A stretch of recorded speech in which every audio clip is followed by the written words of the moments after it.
안녕하세요. 저는 결혼 3년 차 회사원입니다.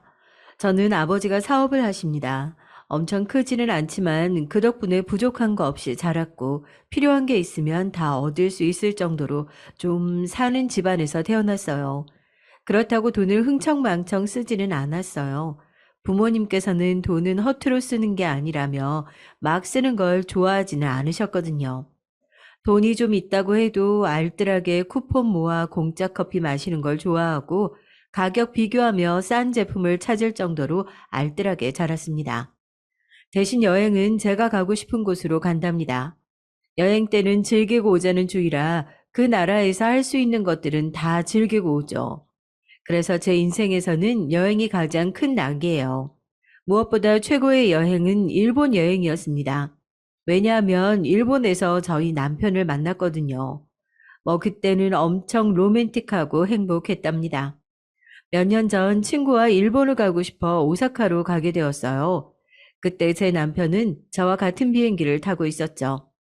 저희 남편 외모가 출중한 편이라 눈에 띄었거든요. 그래서 제 친구와 저랑 잘생겼다고 서로 말을 하고 있었어요. 말을 걸고 싶었는데 비행기라 부끄러워서 못 걸었죠. 비행기에서 내려서 말을 걸어야겠다고 다짐을 했는데 내리니 남편은 사라져 있었습니다. 아쉬운 마음을 잡고 일본 여행을 즐기러 라멘집으로 갔어요. 그때 남편이 앉아 있는 거 아니겠어요? 이건 분명 운명이다. 여행에서 이상형을 만나는 건 정말 로맨틱하잖아요. 저는 친구를 버리고 남편에게 가서 인사를 했습니다. 안녕하세요. 저 한국 분이시죠? 네, 누구시죠? 남편은 당황한 듯 저를 쳐다봤죠. 저는 비행기에서 봤다고 인사하고 싶어서 인사를 해봤다며 대화를 시작했죠. 그리고 제가 번호를 줄 수 있겠냐고 물어봤거든요. 너무 마음에 들어서 말을 걸었다고 솔직하게 말을 했습니다. 남편은 그런 저의 모습에 반했다고 했는데 처음에는 번호를 주지 않았어요. 할 수 없이 다음에 만나게 되면 번호를 달라고 하고 친구에게 돌아갔습니다. 그리고는 쇼핑을 하러 돌아다니고 있는데 또 남편이 보이더라고요. 당장 달려가 한 번 더 만났으니 번호를 달라고 했죠. 드디어 남편 번호를 얻었죠. 남편과 연락하면서 알게 된 사실인데 남편이 번호를 안 준 게 후회돼서 절 찾고 있었다는 거예요. 그렇게 저희는 연락하게 됐고 한국으로 돌아와서도 몇 번 만났고 저희는 사귀게 됐습니다. 남편과 저와는 통하는 게 많았어요. 부모님 다 사업을 하시더라고요. 남편의 아버지의 사업을 물려받아 회사를 경영하고 있었고, 영화 보는 취미, 음악, 운동, 식습관까지 비슷했습니다. 그래서 저희는 속전속결로 결혼 날짜를 잡았어요. 조금 걸렸던 건 위에 누나가 3명 있다는 것이었죠. 처음엔 걱정을 했는데 깐깐해 보이진 않았어요. 첫째 시누이는 쿨한 성격에 카리스마가 있어서 무서웠지만 따뜻하게 저를 맞이해줬고, 둘째 시누이는 사랑스러운 성격이었고, 막내 시누는 첫째와 둘째를 반반 섞어놓은 것처럼 닮아 있더라고요. 시어머니는 오래전 돌아가셨다고 했고, 시아버지는 무뚝뚝한 편이었고요. 근데 좀 이상한 사람이 있었어요. 시아버지의 친구분이 저희 상견례 자리에 나왔더라고요. 그 친구분은 시어머니가 돌아가시고 남편을 돌봐주신 분이라며 엄마 같은 사람이라 데려왔다고 하더라고요. 처음에는 이해가 가지 않았지만 엄마 같은 분이라니까 그래도 잘 보이면 좋겠다 생각해서 싹싹하게 행동했죠. 근데 은근슬쩍 말을 놓으면서 신경을 쓰이게 말을 하는 거 아니겠어요? 아가씨는 이런 곳이 잘 맞나 봐요. 이제 결혼도 해야 되는데 조금 먹어야지. 잘 먹어서 보기 좋은데요.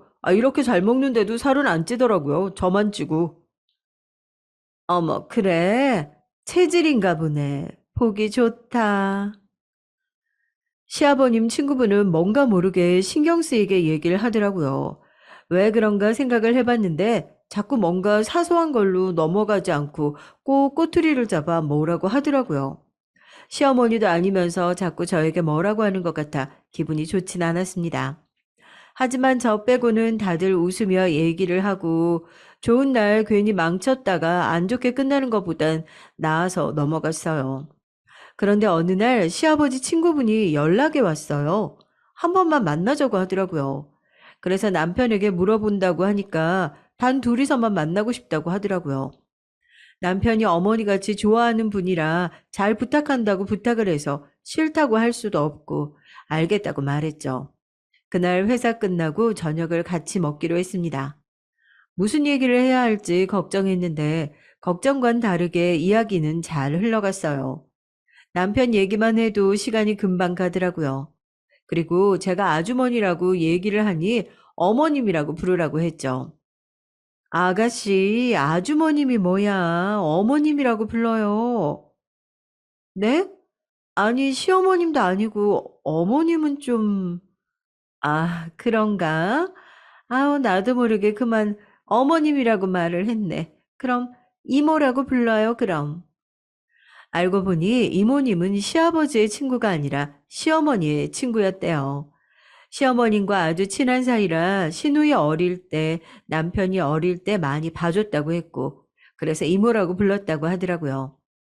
시어머니는 남편이 워낙 어렸을 때 돌아가셔서 이모님이 거의 키우다시피 해 가끔 엄마라고 한다고 하는데 어머님은 좀 그렇지 않나요? 그리고 친한 친구 아들이라고 해도 엄마처럼 행동하는 게 이상하기도 하고요. 여러분은 어떻게 생각하세요? 그러면서 남편의 식습관이나 남편의 버릇 같은 걸 저에게 말했어요. 저도 다 아는 사실이고 이모님보다 더 많은 걸 알고 있었지만 말은 하지 않았죠. 제가 심드렁하게 있으니까 이모님은 남편의 어릴 때 사진이 있다며 저에게 보여줬어요. 어릴 때 사진을 보며 자기를 엄마처럼 참 잘 따라줬다고 하더라고요. 그 시절이 좋으셨는지 갑자기 울먹거리기 시작하셨어요. 아휴, 언제 다 커서 이렇게 결혼할 여자를 데려오고 꼭 잘 부탁해요. 알았죠? 이모님은 제게 남편을 잘 부탁한다고 부탁을 받았었어요. 정말로 남편을 친자식처럼 사랑한다는 게 느껴졌죠. 이모님이 자식이 없어서 그런가 남편을 정말 아끼더라고요. 남편에게는 이 자리 말하지 말아달라고 부담스러워할 것 같다고 말을 해서 남편에겐 말하지 않았습니다. 결혼 준비하면서 남편과 정말 많이 싸웠어요. 연애할 때는 잘 맞는 부분이 많았는데 결혼 준비를 하니까 왜 이렇게 안 맞는지 서운한 것도 정말 많이 쌓여서 많이 싸웠죠. 다시는 싸우지 말자고 다짐을 했는데도 결혼식이 얼마 남지 않았을 때 파혼을 할 만큼 크게 싸웠습니다. 상황은 이랬어요. 남편이 친구와 마지막으로 놀고 싶다며 여행을 가고 싶다고 하더라고요. 저는 회사 일에 결혼 준비에 다이어트 하느라 예민한데 저랑 여행을 가는 것도 아니고 친구랑 논다니 여울이 받더라고요. 그 전에 총각 파티 한다고 파티도 했는데 여행이라니 화가 났지만 마지막이라는 남편의 말에 수락을 했죠. 근데 글쎄 거기에 여자도 끼어 있는 거예요. 그것도 제가 좋아하지 않는 여자 사람 친구요. 연애 때 그 여사친 때문에 저희 많이 싸웠거든요. 정말 친한 여사친이라고 친해졌으면 하는 마음으로 소개해주고 싶다고 하는데 처음엔 저도 친해지면 좋겠다고 생각을 했거든요. 근데 제 남편한테 여우 같은 행동을 하는 거 있죠? 제가 계속 쳐다봐도 아랑곳하지 않고 남편한테 끼를 부리고 있더라고요. 남편에게 얘기를 했더니 표현이 많은 친구라 그렇다고 얘기를 하더라고요. 하지만 그게 남편한테는 유독 심한 것 같았습니다. 저한테는 안 그러거든요. 남편은 초등학교 친구와 함께 잘 만나는데 그중 그 여사친도 포함이 되어 있었어요. 여자 2명, 남자는 남편 포함 4명으로 6명끼리 잘 만나더라고요. 근데 그 여사친들이 보니까 남자를 좋아하고 밝히는 사람들이었어요. 그래도 한 명은 친구들한테까지는 그렇지는 않더라고요. 하지만 그 요주의 인물인 여사친은 모든 남자에게 끼를 부리고 있었죠. 다들 여자친구가 있는데도 말이에요. 그래서 안 만났으면 좋겠다고 얘기를 했는데 전 여자친구들을 말하지 뭐예요. 전 여자친구들은 다 봐줬다. 저는 왜 그러냐며. 초등학교 때부터 친했으니 아무런 문제가 없다며 저한테 친구를 못 보는 건 아닌 것 같다고 말을 하더라고요. 그러니 어쩌겠어요. 남편을 믿을 수밖에 없죠. 그래도 종종 싸울 수밖에 없었고 늘 반복이었습니다. 근데 여행까지 간다니 너무하다는 생각이 안 드나요? 분명 싫다고 얘기했는데 여행까지 가니까 저는 배려를 안 한다는 생각에 너무 속상하더라고요. 그래서 여태껏 속에 있던 생각들을 다 꺼내며 화를 냈습니다. 그러자 남편은 해서는 안 될 얘기를 했죠. 그렇게 못 믿을 것 같으면 나 같은 사람이랑 살면 안 되지. 그럼 뭐, 결혼하지 마? 아무리 그래도 그렇지. 아, 거기서 결혼하지 말자는 얘기가 왜 나오는 거야? 네가 그런 식으로 얘기하잖아. 아, 힘들다며. 그럼 그만해, 그냥. 남편은 여기서 그만두자고 얘기를 했어요. 이제 결혼이 얼마 남지도 않았는데 그런 소리를 하지. 아, 속이 많이 상했습니다. 결국 남편은 저와 대판 싸우고 여행을 갔고 저는 그동안 혼자 속을 끙끙 앓으며 결혼 준비를 했어요. 남편은 연락도 안 되지 않았고 저 없이도 잘 놀 거라는 생각을 하니 잠을 잘 수가 없었습니다. 여행을 잘 다녀왔을 텐데도 연락이 없었죠. 그러다 보니 몸이 많이 안 좋아졌어요. 이제 곧 다가올 결혼식 때문에 다이어트를 무리해서 그런지 회사에서 일을 하다가 의자에서 일어나는데 순간 앞이 노래지며 쓰러지고 말았죠. 눈을 떠보니 남편이 제 눈앞에 있더라고요. 남편이 울먹거리며 괜찮냐고 물어보는데 화가 싹 가라앉고 얼굴을 보니까 좋더라고요. 남편은 미안하다고 자기가 다 부족해서 그런 거라며 사과를 했습니다. 저는 앞으로 그러지 말라며 말을 했고요. 그러면서 남편은 이제 그 여사친을 만나는 일은 없을 거라 말을 했죠. 저는 저 때문이라고 생각했는데 그게 아니라 사건이 있었더라고요. 여행 때 그 여사친이 제 남편에게 좋아한다고 고백을 했다지 뭐예요. 그러면서 애정 표현을 하는데 남편은 당황하며 이러면 안 된다고 말을 했다고 해요. 그 후 친구들한테 말해서 그 여사친이랑은 못 볼 것 같다고 하고 도중에 집에 돌아왔다고 합니다. 남편은 그동안 저의 이야기를 믿지 않았던 것들과 그런 것들 때문에 심한 말을 한 자신이 답답해서 한동안 저에게 연락을 못 했었다고 했어요. 그 여사친도 참 대단하지 않나요? 곧 결혼할 사람에게 고백이라니. 그 여사친 때문에 힘들어 했지만 앞으로 힘들어도 되지 않아서 일단 안심은 됐습니다. 차라리 결혼 전에 고백을 해줘서 정리할 수 있게 도와준 여사친에게도 고맙게 생각하고 있어요. 평생 여우짓을 하는 걸 보는 것도 화가 날 것 같은데 자기가 자기 무덤 파고 갔으니 얼마나 다행이에요.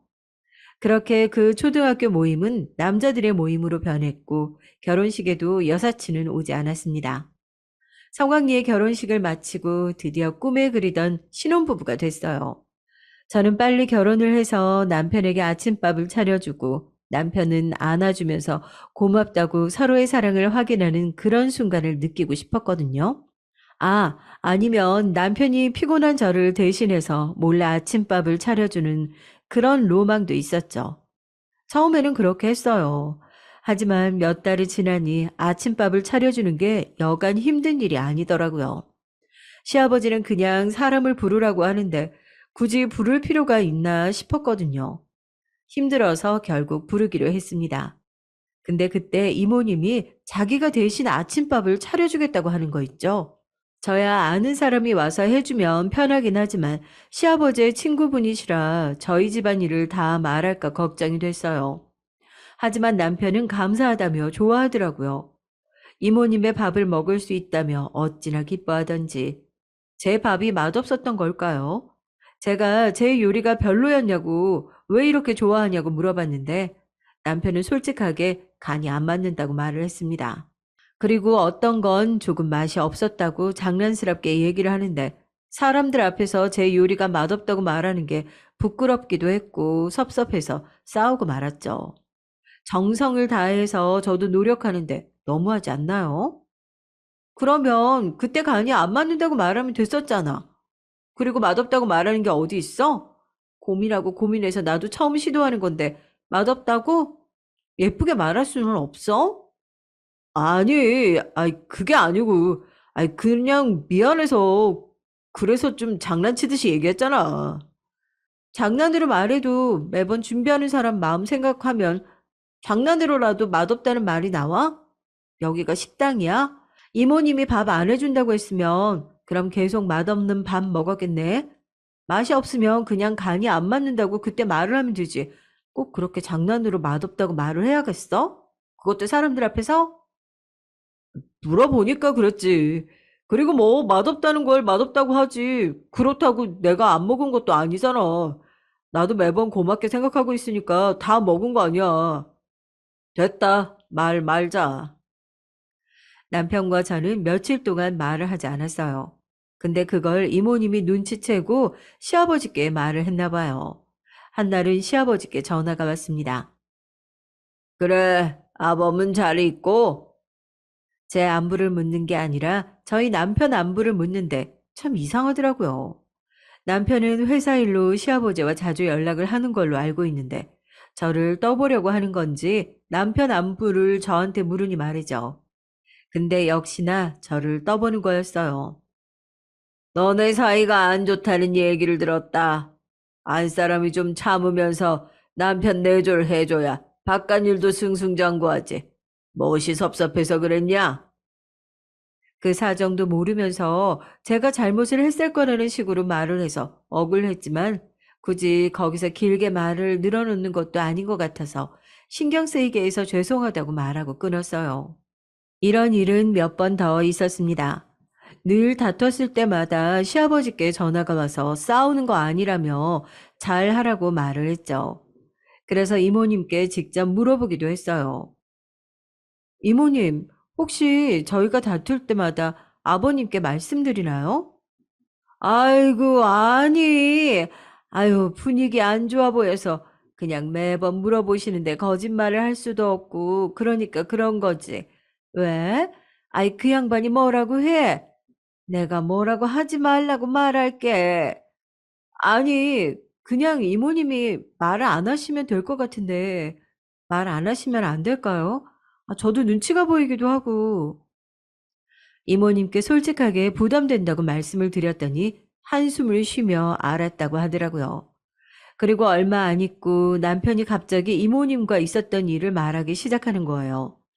이모님에게 한 소리를 했냐고 물어보는데 저는 처음에 무슨 소리인지 모르고 당연히 그런 일은 없다고 말을 했습니다. 근데 그날 일을 말하는 거였더라고요. 그래서 자초지종 설명을 하니 남편은 조용히 듣다가 말을 꺼냈어요. 이모님이 아버지 옆에 있어 눈치를 엄청 많이 보신다며 시아버지가 계속 물어봐서 얘기를 한 게 아니겠냐며 말을 했죠. 그러면서 이모님 입장도 생각해 보라며 난처하시지 않겠냐고 말했어요. 아니, 시어머니도 아니고 제가 왜 시아버지의 친한 친구분 사정까지 알아야 하냐고요. 아무리 남편을 키웠다고 해도 이건 너무 심한 것 같다는 생각이 들었습니다. 남편도 이모님에 대해서는 너무 과민 반응을 하고요. 근데 그게 다 이유가 있었습니다. 시누이들과 밥을 먹을 일이 있었어요. 근데 세상에 거기서 충격적인 사실을 듣고 말았죠. 제가 이모님 일로 속상해서 시누이에게 이모님에 대한 이야기를 했어요. 이모님이 남편에게 과하게 관심을 가지는 것 같아서 힘들다고 얘기를 했어요. 근데 아니 글쎄 갑자기 이모님이 저희 남편의 엄마라고 하지 뭐예요? 상견례 때 오는 것도 이상했고 잘 생각해보니 시누이들과 잘 얘기도 안 하고 시아버지와 남편에게만 이야기를 했던 것 같은데 그때는 왜 이상하다고 생각을 안 했을까요? 그리고 분명 먼저 시어머니의 친구라고 들었었는데 그럼 결국 시아버지는 아내의 친구와 바람이 난 거잖아요. 저는 정말 충격을 받았습니다. 시어머니가 아프고 난 뒤 이모님이 남편네를 왔다 갔다 하면서 시아버지와 바람이 났다며 아이를 가졌을 때는 시어머니가 괜찮다고 이모님을 오히려 감싸줬다는 거예요. 시어머니는 곧 세상을 떠날 거라며 자기 대신 아이들을 봐달라고 부탁을 했다고 했대요. 하지만 시누이들은 이모님에게 마음을 주지 않았고 또 시아버지 또한 체면을 중요하게 생각해서 집에는 들어오지 못하고 평생을 남편의 이모로 살 수밖에 없었다고 해요. 웃기지 않나요?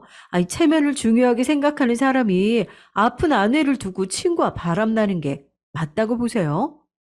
남편은 이 사실을 속이고 저와 결혼했으니 당연히 이용감이라고 생각했습니다. 심지어 밥하러 와주실 때는 단순히 밥 때문이 아니라 저희가 어떻게 사나, 제가 남편에게 어떻게 하나 감시하는 거였더라고요.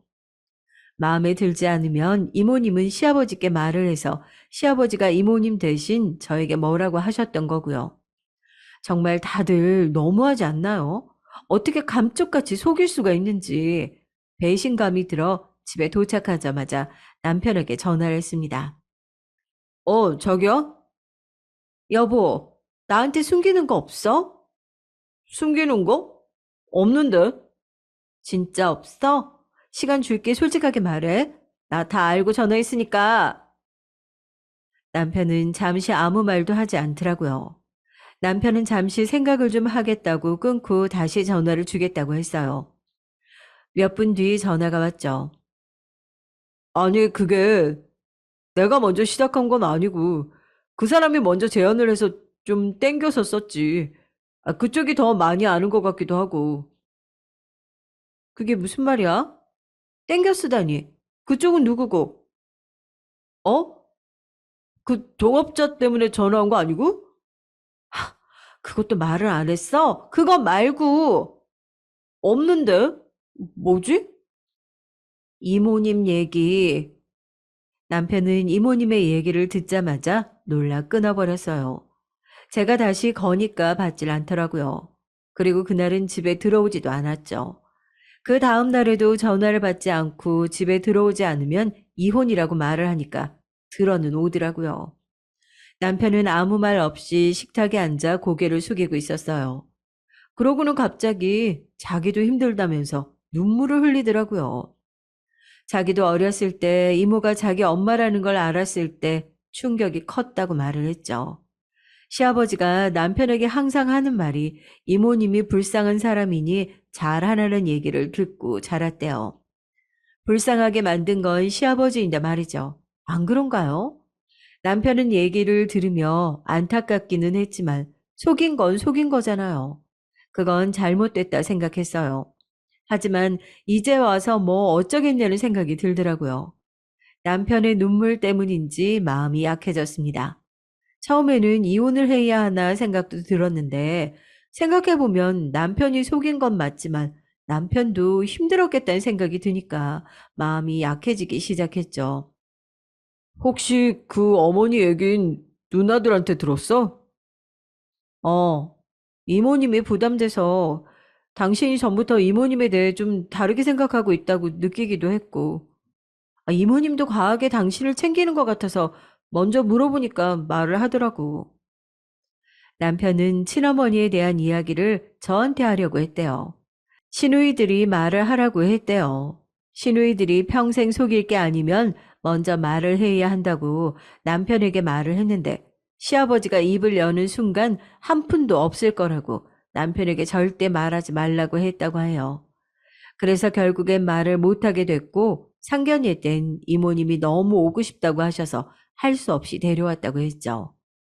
그래요. 사실을 말하려고 했다는데 시아버지가 한 푼도 안 주셨다고 했으니 남편도 고민이 많았겠죠. 시아버지께 물려받아 회사를 운영하고 있으니 말을 할 수도 없었겠죠. 일단 이모님 얘기는 마무리 짓자. 근데 이모님을 어머님이라고 부를 일은 없을 거야. 알겠어? 이렇게 마무리 짓는다고 내가 화가 안 풀린 건 아니야. 말을 안 하고 속인 건 잘못한 거니까. 그리고 동업자는 무슨 얘기야? 남편은 지금 사업이 잘 안 돼서 다른 새로운 아이템으로 사업을 벌이고 있다고 얘기했어요. 남편이 회사를 운영하기 전부터 엉망이라 손 쓸 방법이 없었는데 시아버지가 동업을 하면 어떻겠냐고 제안을 했대요. 그러고는 시아버지가 동업자를 소개해줘서 그 사람이 같이 일을 하게 됐다고 합니다. 시아버지가 아시는 분이라 믿음직스럽기도 하고 훨씬 더 많이 알고 있어서 많이 믿고 있대요. 저는 불안했지만 남편의 일은 터치하지 않기로 했죠. 이모님의 얘기가 더 충격적이라 그 얘기는 넘어갔어요. 하지만 그때 짚고 넘어가야 했습니다. 1년 뒤 그 동업자 덕분에 빚만 가득해졌고 사업은 망하고 말았죠. 그때 시아버지가 바람만 안 잡으셨다면 사업이 망하지 않아도 됐을까요? 아니면 제가 그때 당장 알았더라면 이렇게까지 되지 않았을까요? 하지만 언젠가는 망할 수밖에 없었더라고요. 남편이 회사를 운영하기 전 시아버지가 이것저것 해보신다고 빚이 많은 상태인데 남편에게 넘기고도 그 동업자 말에 솔깃해 또 빚지고 사업을 벌여본 거였어요.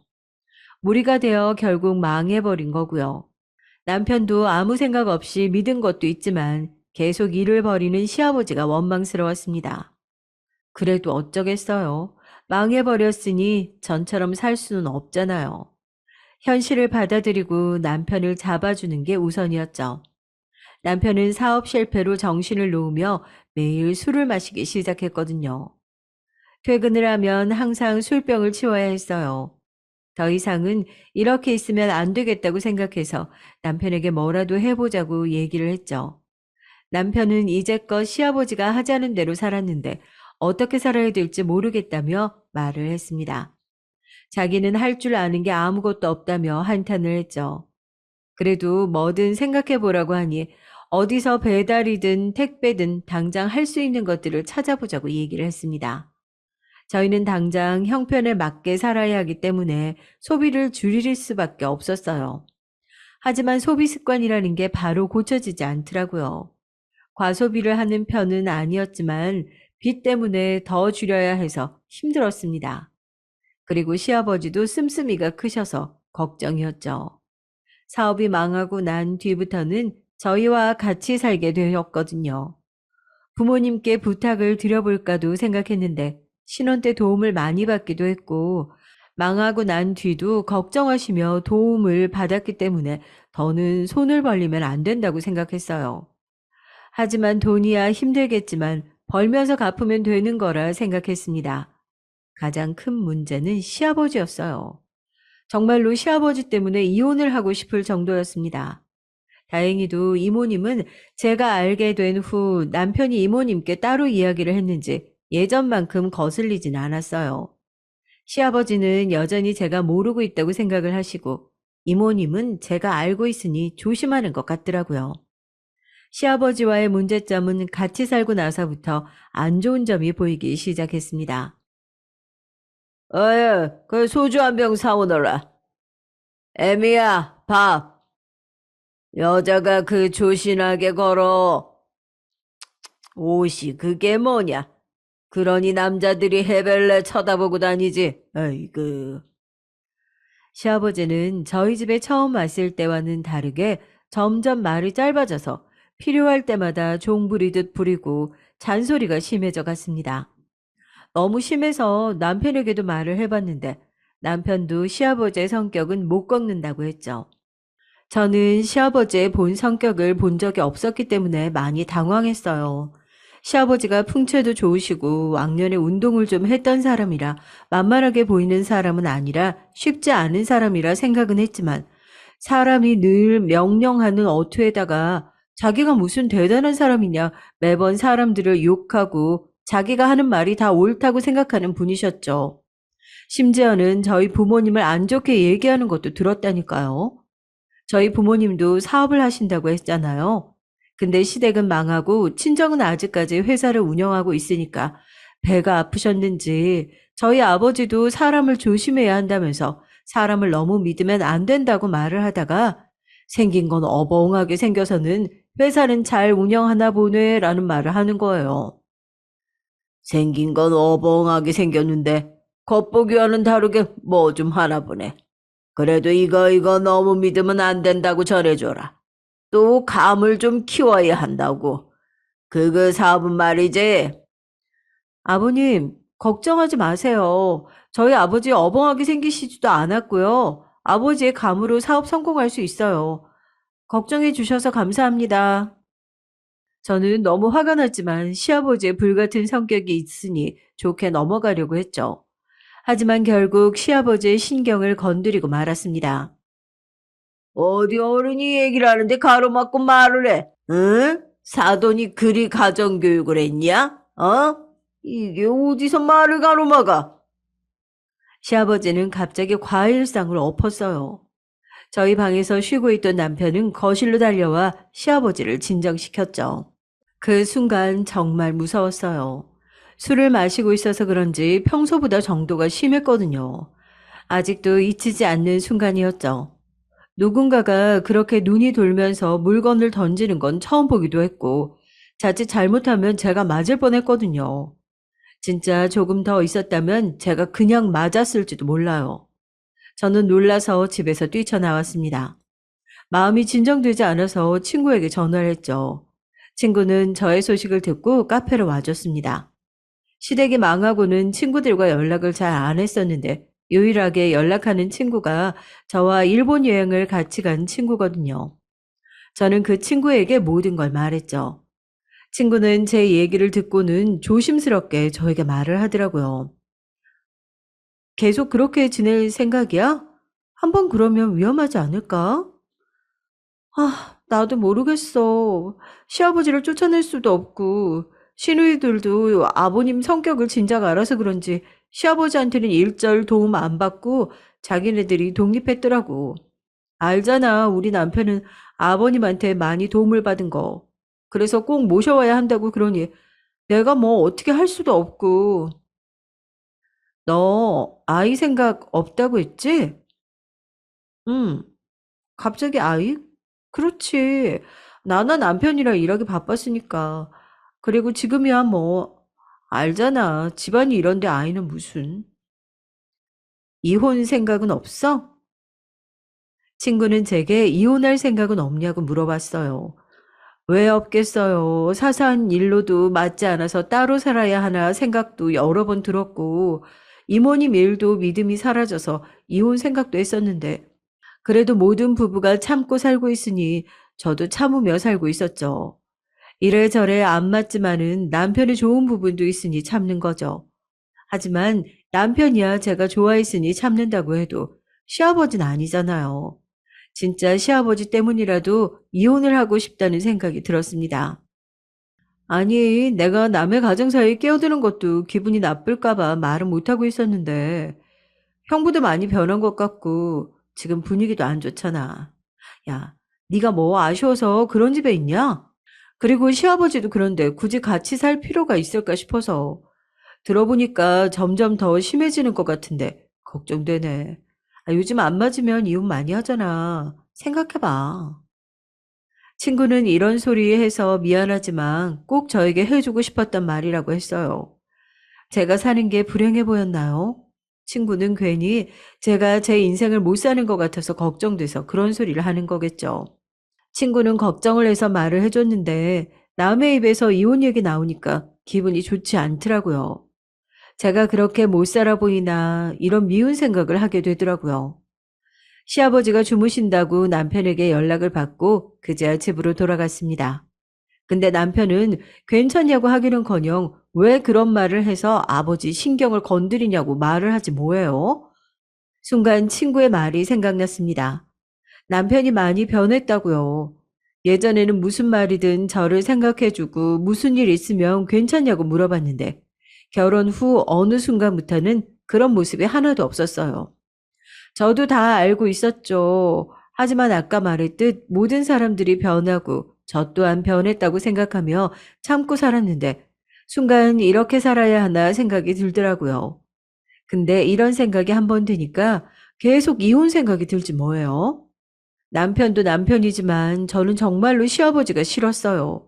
그냥 가면 갈수록 성격이 더 세지는 시아버지가 보기 싫고 그 시아버지의 의의 그 소리도 어찌나 싫은지 정말 그 소리만 들으면 짜증이 나더라고요. 그리고 점점 더 난폭해져가 같이 있을 때마다 불안했죠. 뭐 시아버지만 있겠어요. 가끔씩 이모님한테 전화가 오는데 남편 안부도 물으며 잘 좀 하라는 소리를 들을 때마다 스트레스도 받고 변한 남편도 보기가 싫더라고요. 그냥 이젠 시댁과 엮이는 것조차 싫었어요. 모든 게 다 싫었습니다. 그중에서 시아버지가 제일 싫었어요. 주말엔 회사 일에 지쳐 쉬고 싶은데 시아버지가 계시니 쉴 수도 없고 또 가끔은 친구들을 불러서 노시더라고요. 시아버지는 사업이 망했는데도 떵떵거리며 살았죠. 참 대단하신 분이세요. 내가 지금 망해서 이러고 있지만 내가 누구냐, 응? 다 내 인생이 새서 이런 일이 오는 거지. 또 우리 승진이가, 응? 나를 닮아서 또 크게 사업에 성공할 것이다, 이 말이야, 응? 시아버지 친구들은 거의 또 맞장구를 치고 있어요. 사업은 무슨, 지금 빚만 넘치고 자기 인생을 제대로 못 사는 사람이 무슨 사업이겠어요. 저는 이런 얘기를 수도 없이 들어야 했죠. 주말에 제 친구들을 만나고 싶은데 시아버지 친구들을 만나고 있으니 머리가 지끈거렸습니다. 친구들이 오면 저는 피해 있냐고요? 아니요. 간식이며 밥이며 손수 그날 만든 음식을 드시고 싶다며 매번 다른 요리로 상을 차렸고요. 몇 번은 그 자리에 앉아서 시아버지와 친구들이 하는 얘기를 들어야 했어요. 그리고 종종 술도 같이 마시자고 하는데 저는 술을 좋아하지도 않고 잘 못 마셔서 입에도 잘 안 되는데 억지로 먹으려니 고역이더라고요. 회식 때도 술 강요가 없는데 시아버지의 술 강요로 다음날 너무 힘들었습니다. 하지만 점점 술을 마시는 빈도가 늘었어요. 힘들어하는 걸 알면서도 마시면 느는 거라고 계속 두는데 정말 힘들었습니다.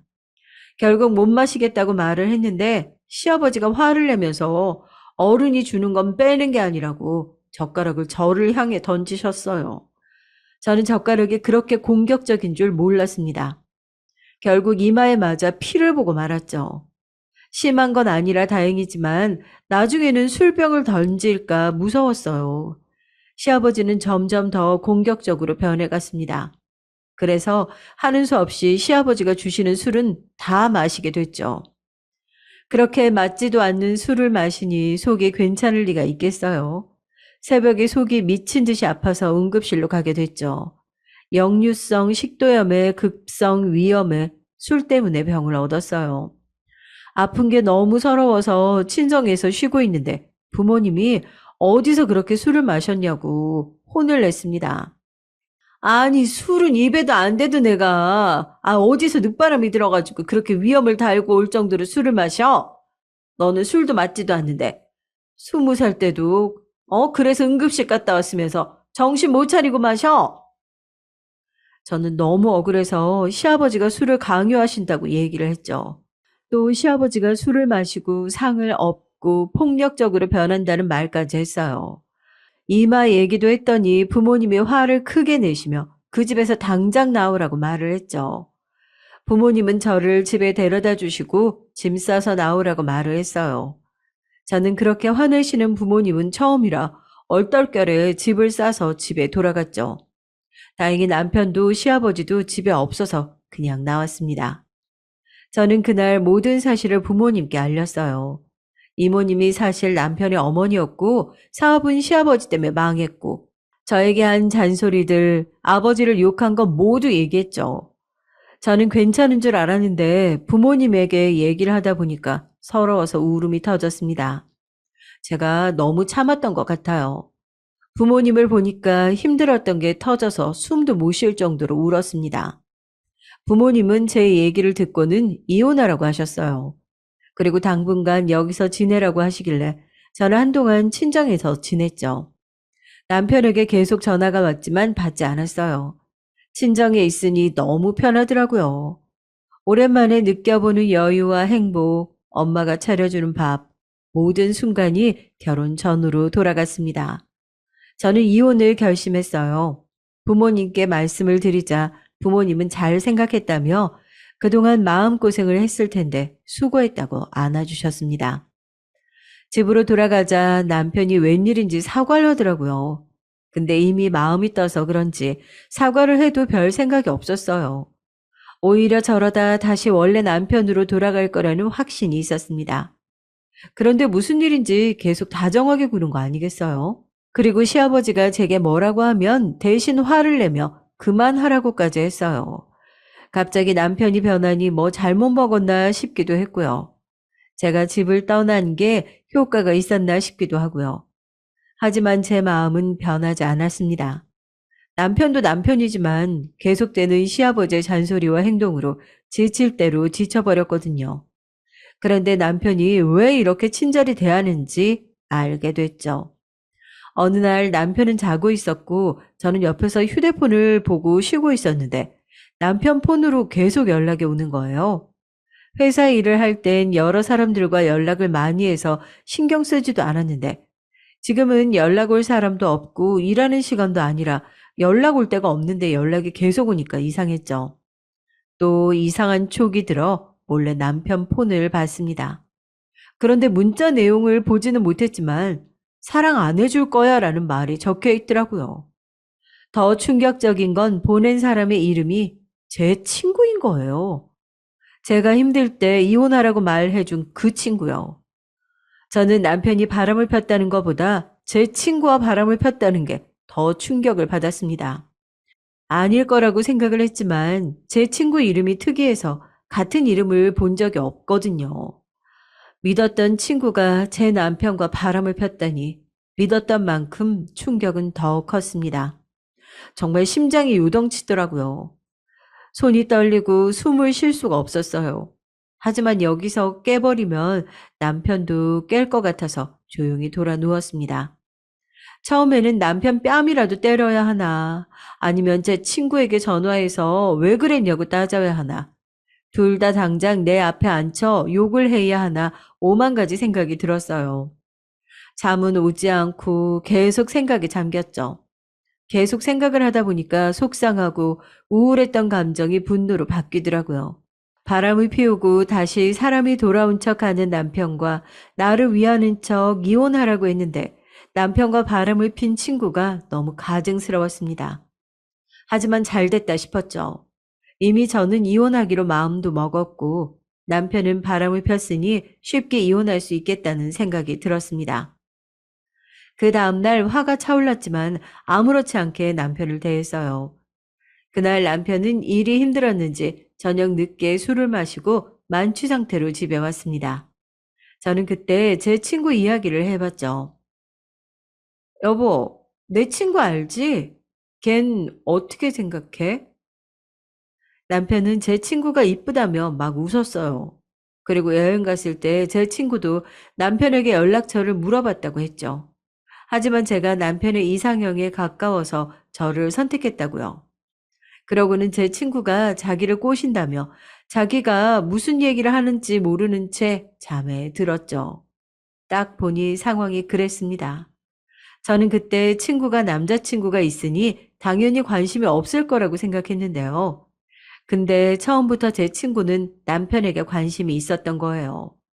친구는 그래서 제게 이혼을 하라고 재촉했을까요? 배신감 때문에 그날도 잠을 잘 수가 없었습니다.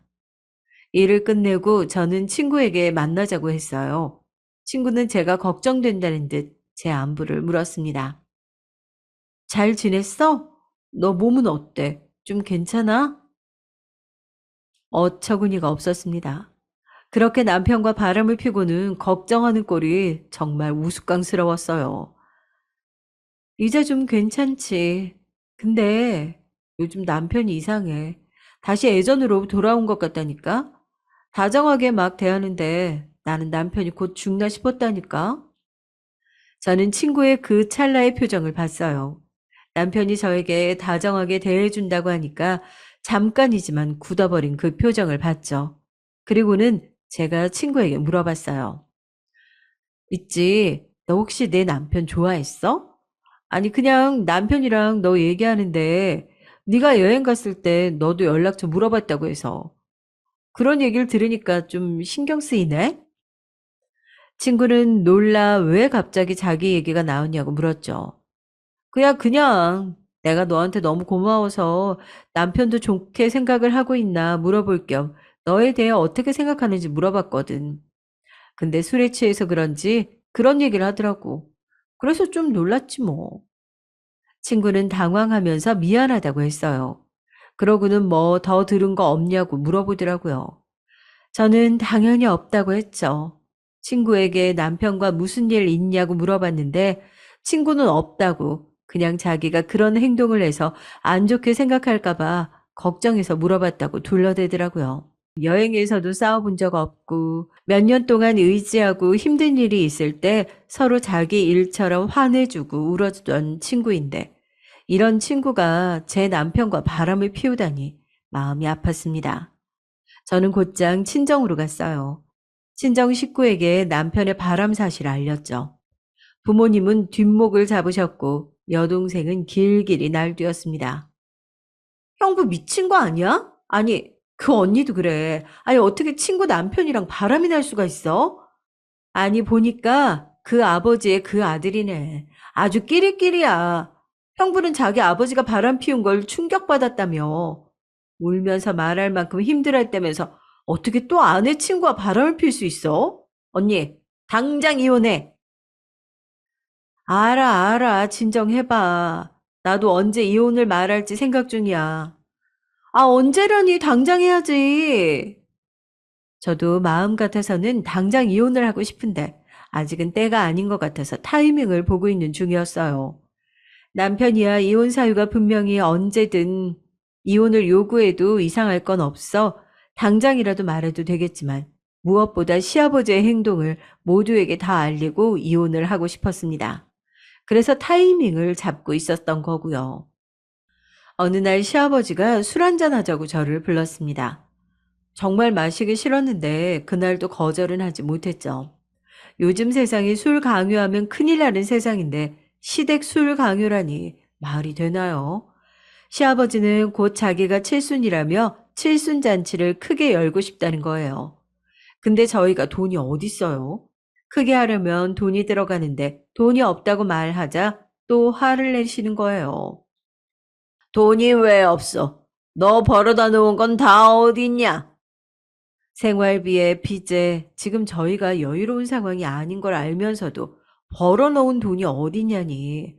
여유롭지 않은 상황에서도 시아버지 용돈은 꼭 필요하다고 매번 필요하실 때마다 돈도 들고 가면서 불끈 성을 내는 게 어이가 없었습니다. 아버님, 저희가 지금 여유롭지 않잖아요. 그래서 크게 못해요. 소소하게 식당에서 하는 건 어떨까요? 뭐? 식당? 내가 지금 왕년에 사업을 크게 했던 사람인데, 이게 무슨, 부를 사람이 지금 100명이 넘어. 그런데 뭐, 소소하게 식당? 호텔에서 아주 거하게 치러야지. 아버님, 100명이라니요. 그냥 저희 식구끼리. 그 순간 제 머리가 돌아갔어요.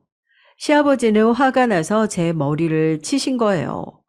어찌나 세게 때렸는지 머리가 핑 돌아갔습니다.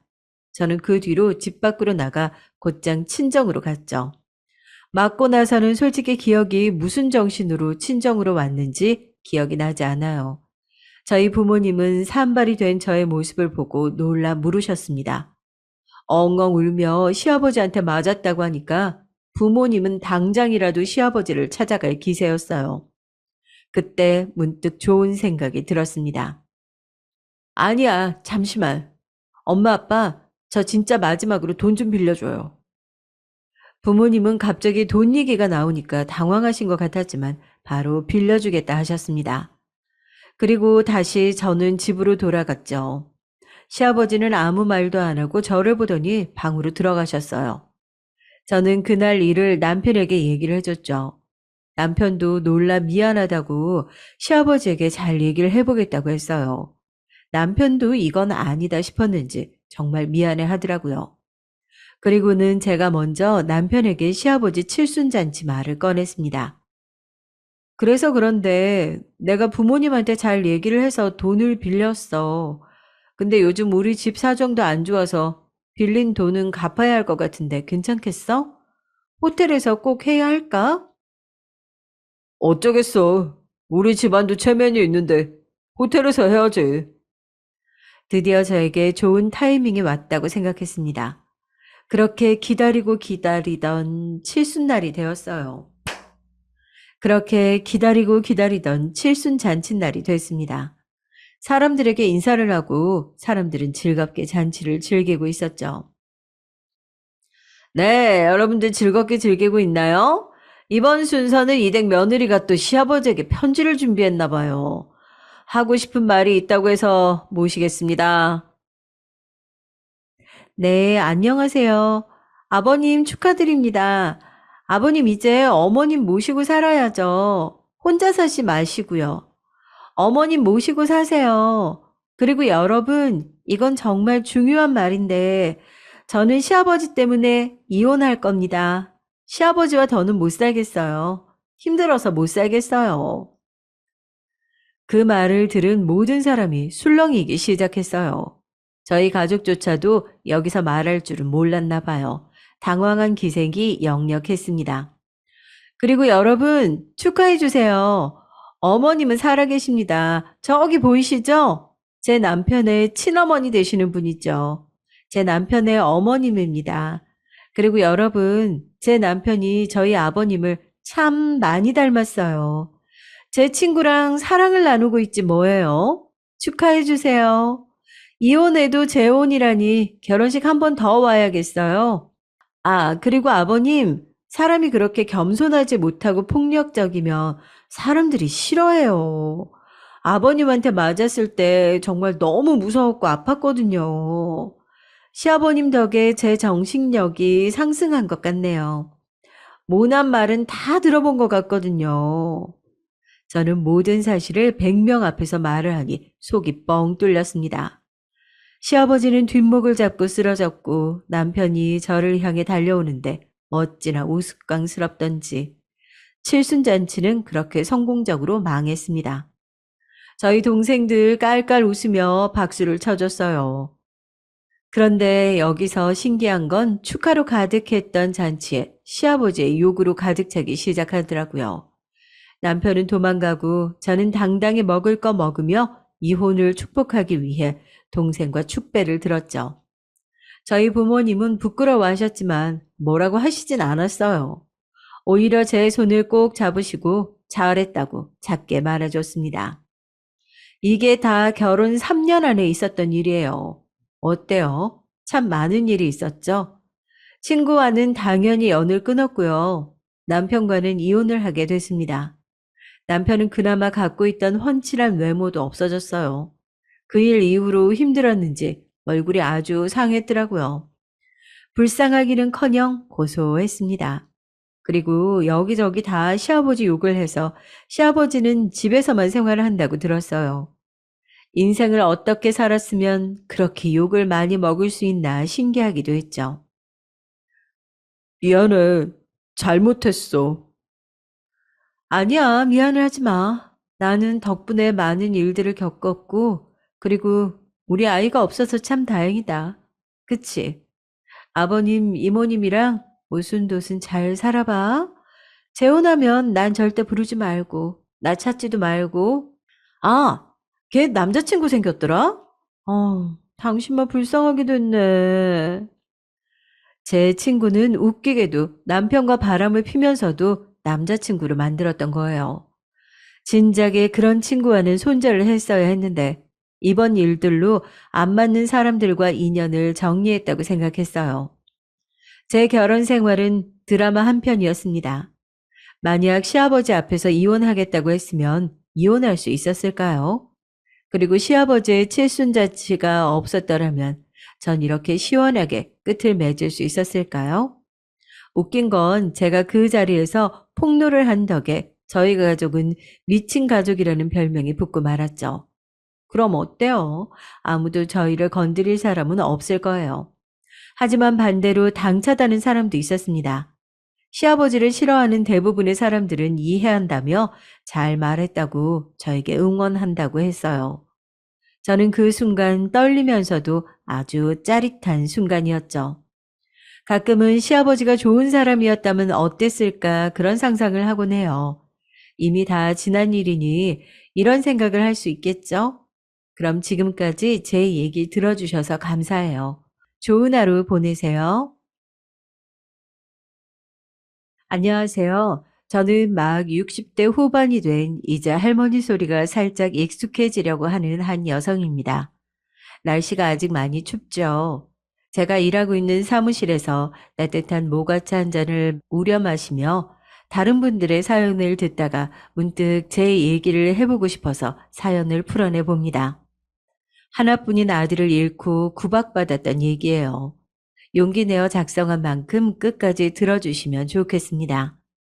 저는 보수적인 촌동네에서 자라 중학교까지 학업을 마치고 옆 동네에 살던 남편과 중매로 혼사를 맺고 인근 도시에서 신접살림을 차렸어요. 아무래도 둘 다 배운 것이 없다 보니까 저는 집에서 살림을 하고 남편은 개인 택시를 했는데 그럭저럭 근근히 먹고 살 정도는 됐죠.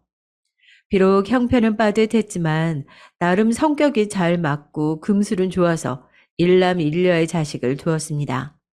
아이들은 다행히도 구김살 없이 씩씩하게 잘 커졌어요.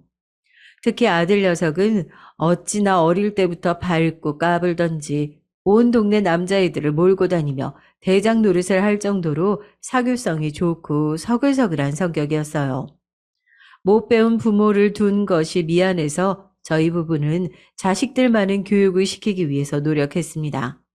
아무것도 모르지만 물어물어 잘 가르친다는 학원도 보내고 성적이 부족하면 공부 잘하는 옆집 아이에게 부탁해서 우리 자식들을 가르쳐달라 시키고요. 그렇게 큰 딸은 초등학교 교사가 되고 싶다기에 교대로 진학을 시키고 둘째인 아들은 엔지니어가 되고 싶다고 해서 그쪽으로 공부를 시켰습니다. 그럭저럭 사람들이 이름 대면 아는 대학에 조선해양공학과를 졸업한 아들은 들으면 와 하는 전문직은 아니었지만 열심히 일하면 먹고 살 걱정들은 없는 직업이라 고생한 보람이 있는 것 같아 뿌듯하더군요. 아들은 대학 졸업 후 조선기사 자격증을 딴다며 한동안 바빠 보였어요. 그 이듬해 아들은 당당히 국내 대기업 중 하나인 중공업에 취직을 했습니다. 저는 저의 못 배운 한이 조금이나마 자식을 통해 풀어지는 것 같아서 여한 없이 기뻤어요. 딸 역시 교생 실습을 나간다 어쩐다 하니 임용 준비를 2년 하고 초등학교 교사가 됐죠. 아유, 어떻게 이렇게 자식들을 잘 키웠어. 이제 자식들은 다 장성하고 우리는 인생의 많은 과업들을 끝내고 노후 준비에 힘쓰면 되는 시기가 오는 건가 싶어 마음도 편안하고 좋았습니다. 물론 자식들의 혼사 문제가 남아 있었지만요. 딸은 근무가 힘들다며 결혼 생각이 없다 누누이 말하더니 그래도 나이가 좀 찾아 결혼을 하긴 해야겠다고 선을 보겠다고 하더군요. 직업이 교사라 선호 직업이다 보니 나름 괜찮은 조건의 남자들과 선을 계속 받습니다. 딸아이가 인물도 나쁘지 않고 성격도 다정한 편이어서 곧 7급 공무원을 하는 총각과 선을 보고 몇 번 더 만나다 연애를 하더니 결혼을 하겠다고 했어요.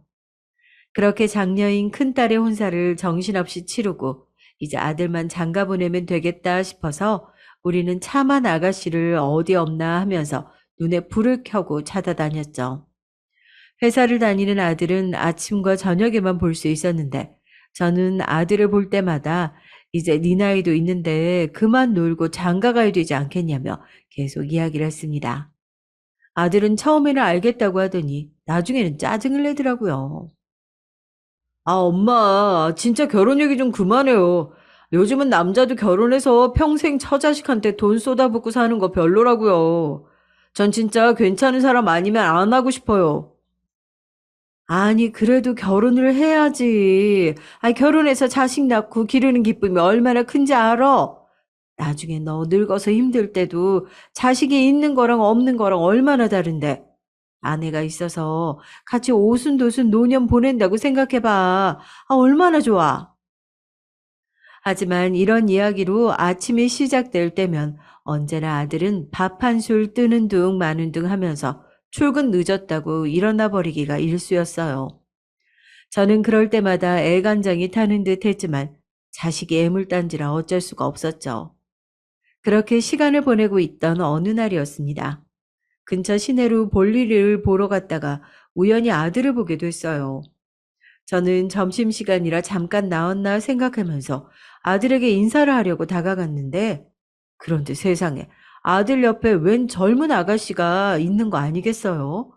저는 화들짝 놀라서 아니 우리 아들이 여자친구가 있었구나 싶어서 일단 인사를 하지 않고 그 아가씨를 관찰했습니다.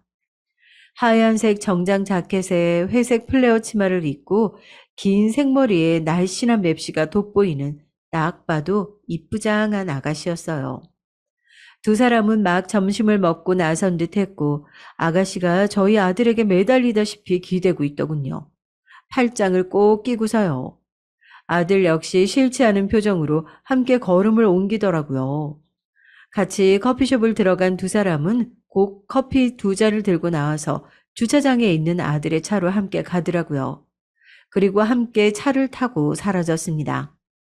저는 머릿속이 좀 복잡해졌어요.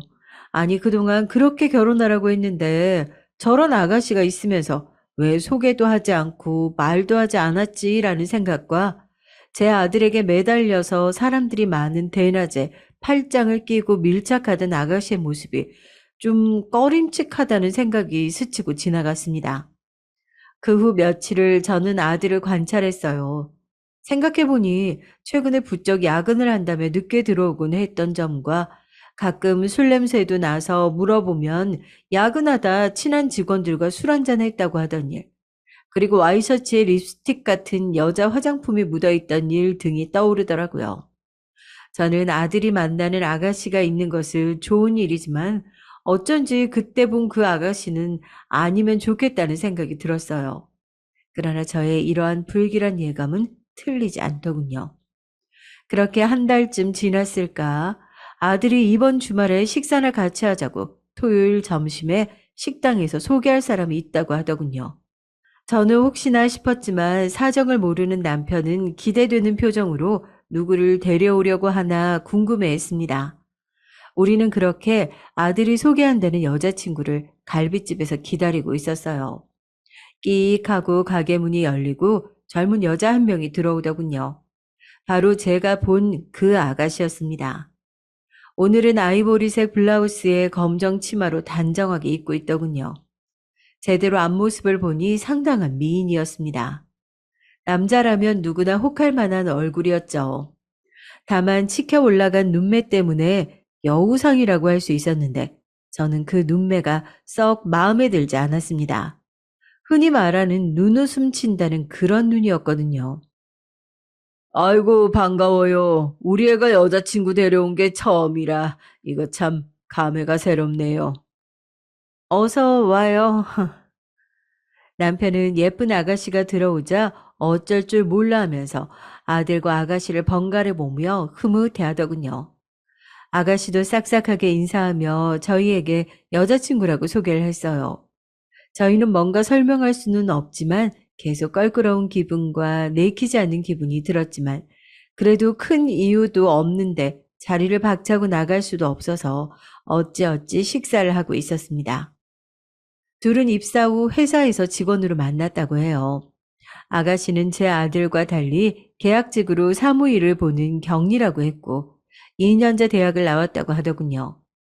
나이는 제 아들보다 4살이 어렸습니다. 둘 다 들어온 지 얼마 안 되다 보니 같은 신입끼리 오며 가며 이야기도 나누고 회식도 하고 하면서 동지의식으로 친해졌다가 이렇게 되었다며 만난 지 6개월 가까이 된다고 했어요. 아직 6개월밖에 안 만났다니 오래된 사이는 아닌 것 같아 은근히 마음이 놓이더라고요. 근데 이어진 아들의 말은 그야말로 청천벽력이었습니다. 아들이 오늘 이렇게 소개하는 것은 이 친구와 결혼을 하고 싶어서라고 폭탄 선언을 하는 것이었어요. 어, 결혼? 네, 엄마, 아빠. 나이도 찼고, 전 이 사람이랑 가정 꾸리며 살고 싶어요. 엄마도 결혼 노래 부르셨잖아요. 소원 성취하셨나요? 아들은 싱글벙글하며 저를 놀리는데 전 많이 놀랐지만 일단 그 자리에서는 표정을 드러내지 않으려 애쓰며 아가씨의 사정이나 상황에 대해서 이것저것 물었습니다. 들어보니 집안 형편은 저희보다 더 쪼들리는 집안인 것 같았어요. 그래도 우리는 아들네 전세금이라도 해줄 돈이 있었지만 결혼 준비를 하게 되어도 아가씨는 자신이 모은 돈 300만 원 말고는 아무것도 해올 형편이 안 된다고 했으니까요. 모은 돈이 300만 원이라니 아무리 월급이 적어도 그렇지 어째 저렇게밖에 돈을 못 모을까? 혹시 사치라도 있는 걸까 아닌가 싶어 한숨이 흘러나올 것 같았습니다. 그런데 제 표정을 알아챘는지 제가 돈은 없지만 그래도 결혼하면 내조 잘하고 아이 잘 키우면서 잘 살아볼게요. 허락해 주세요, 어머님. 게다가 아가씨는 아직 학교를 다니고 있는 동생도 2명이나 있다고 했어요. 허나 제가 돈은 없지만 결혼하면 부모님 잘 모시겠다고 잘 부탁드린다고 하더라고요. 남편은 뭐가 마음에 드는지 연신 고개를 끄덕이며 그래 알았다 하며 벌써 며느리 대접을 하고 있었고 아들은 흐뭇한 표정으로 아가씨를 보고 있더군요. 저는 아들 가진 나의 욕심 때문에 이런 찝찝한 기분이 드는 것인지 아니면 진짜 이 아가씨가 좀 문제가 있어 보여 그런 것인지 제 기분이 너무 별로라서 당황스러웠어요. 아들이 여자친구를 데려오기를 그렇게 기대했는데 왜 이렇게 기분이 바닥인지요. 그날 집으로 와서 저는 결국 아들에게 못 참고 터뜨렸습니다. 저기 아무래도 그 아가씨는 내가 보기에 너무 너랑 안 어울리는 것 같아. 너 처자식한테 돈 퍼붓는 거 싫다며. 그거 다 감당할 수 있겠어? 엄마 마음에 안 든다. 그냥 잘 헤어지고 다른 사람 선보면 어떻겠어? 엄마가 참한 아가씨로 한 번 더 알아볼게. 마침 엄마 친구 중에 너 중매해주겠다고 한 사람이 있었어. 그래, 엄마가 오늘 그 아줌마한테 전화해 볼게. 엄마, 아니, 그게 무슨 말이야. 오늘 밥까지 다 잘 먹고, 이제 와서 무슨, 파혼하라고? 아들이 버럭 소리를 질렀어요. 그렇게 크게 저에게 소리 지르는 건 처음이었던지라 남편도 당황했죠. 네, 결론은 그날 아들과 크게 싸우고 말았습니다. 아들은 결혼하기로 약속을 다 했는데 무슨 소리냐고. 그 사람이 식사 자리에서 실례를 한 것도 없고 우리도 잘 사는 형편도 아닌데 왜 한 번 보고 사람을 안 좋게 생각하냐고 얼굴이 시뻘개져서 그 아가씨 편을 들더군요. 저는 그렇게 여자를 싸고 도는 아들의 모습을 보니 키워준 애미도 없구나 싶어서 기가 막혔습니다. 이래서 아들은 잘 키워봤자 나중에 뺏긴다고 하는 건가 그런 생각도 들었죠. 한번 꽂히자 아들은 불도저처럼 결혼을 밀고 나가더군요. 제가 서러워서 이 얘기를 큰딸에게 하자 큰딸도 찾아와 아들을 말렸어요. 그럼 결혼 미루는 게 어때?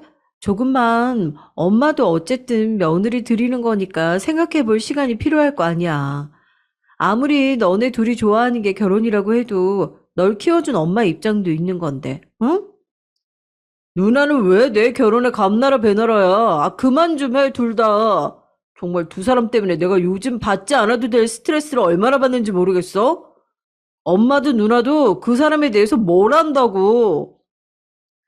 평생 착하기만 한 아들인 줄 알았는데 이렇게 결혼을 두고 저와 대치하게 될 날이 올 줄은 꿈에도 몰랐습니다. 하지만 아들은 엄마인 나와 누나인 큰딸이 걱정스러운 이야기를 해도 들은 척도 하지 않고 너무 사서 앞날 걱정할 필요 없다고 두고 보라고 누구보다 착하고 야무진 여자니까 나와 오래오래 행복하게 잘 살 거라고 장담을 하더군요. 나중에 나한테 미안하다고 하지나 말어. 저는 그렇게 한두 달 아들을 따라다니며 말렸지만 결혼을 그대로 진행되어 갔어요. 그렇게 저희 아들은 결혼식을 올렸고 그 눈웃음 치던 아가씨는 제 며느리가 됐죠. 아들이 둘도 아니고 하나인데 한 명밖에 며느리가 없는데 제 마음에 이렇게 들지 않는 아이라니 한동안은 며느리와 대면대면하게 지냈습니다. 집단에는 친해져 보려고 어머니 어머니 하며 다가와서 살갑게 굴어도 썩 같이 대화도 나누고 싶지가 않았어요. 올 때마다 꼭 몸에 달라붙는 옷만 입고 진한 화장을 하고 오는 꼬락서니도 마음에 안 들었고요. 어쩐지 성숙해 보이지도 않고 날티나는 느낌이었거든요. 거기다 제가 그러든 말든 둘은 사이가 좋았습니다. 항상 같이 놀러 다니고 맛있는 거 먹고 데이트 사진을 저에게 자랑하기도 하고 갑자기 장을 받들고 저희 집에 들이닥쳐서 요리를 해준다면서 둘이서 요란을 떨기도 했어요. 저도 나중에는 그래 내가 데리고 평생 살 것도 아닌데 우리 아들이 좋다는데 어쩌겠나. 그냥 내가 받아줘야지. 그런 생각이 들더군요. 그래서 그렇게 저는 며느리와 그럭저럭 정을 붙이려고 노력했습니다. 먼저 말도 걸어주고 안부도 묻고 가끔 반찬도 가져다 주기도 했죠. 그러면 며느리는 항상 감사하다고 어머니 같은 시어머니가 계시다니 다들 놀랄 거라며 저에게 듣기 좋은 말도 하더라고요. 그거 아세요? 제가 어머님한테 생일 선물로 꽃 받았다고 하니까 제 친구들이 엄청 부러워하더라고요. 세상에 며느리한테 꽃 선물해주는 시어머니가 어딨냐고 말이에요. 그랬니? 별것도 아닌데 뭘. 나중엔 더 좋은 거 해주세요. 제 SNS에 자랑할게요. 며느리의 생일날 며느리가 좋아하는 장미꽃 다발로 해서 선물을 해주었는데 그게 그렇게 좋았는지 저한테 저런 말을 해주더라고요. 뒤에 조금 진심 어린 눈빛으로 더 좋은 거 해달란 말이 가시처럼 걸리긴 했다만 별뜻 아니겠지 싶어 넘겼어요. 아무쪼록 그렇게 아들 내외는 1년여의 시간에 신혼생활을 하다가 아이가 들어섰어요.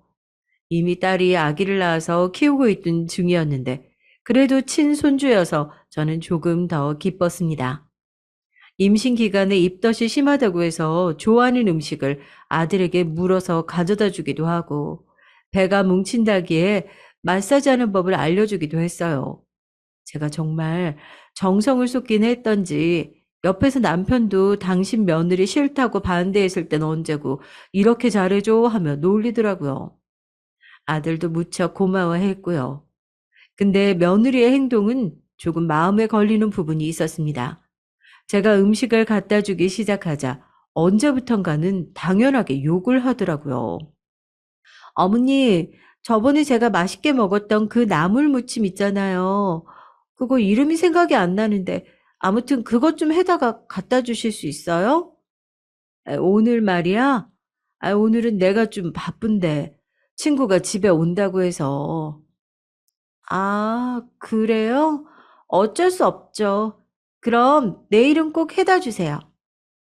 참, 뭐라고 해야 될지 저를 너무 편하게 생각하는 것 같더라고요. 그래도 며느리는 저에게 떡두꺼비 같은 손주를 안겨주었습니다. 손주는 갓난아기지만 이목구비가 뚜렷하고 기골이 장대한 것이 제 아들 골격을 닮았더군요.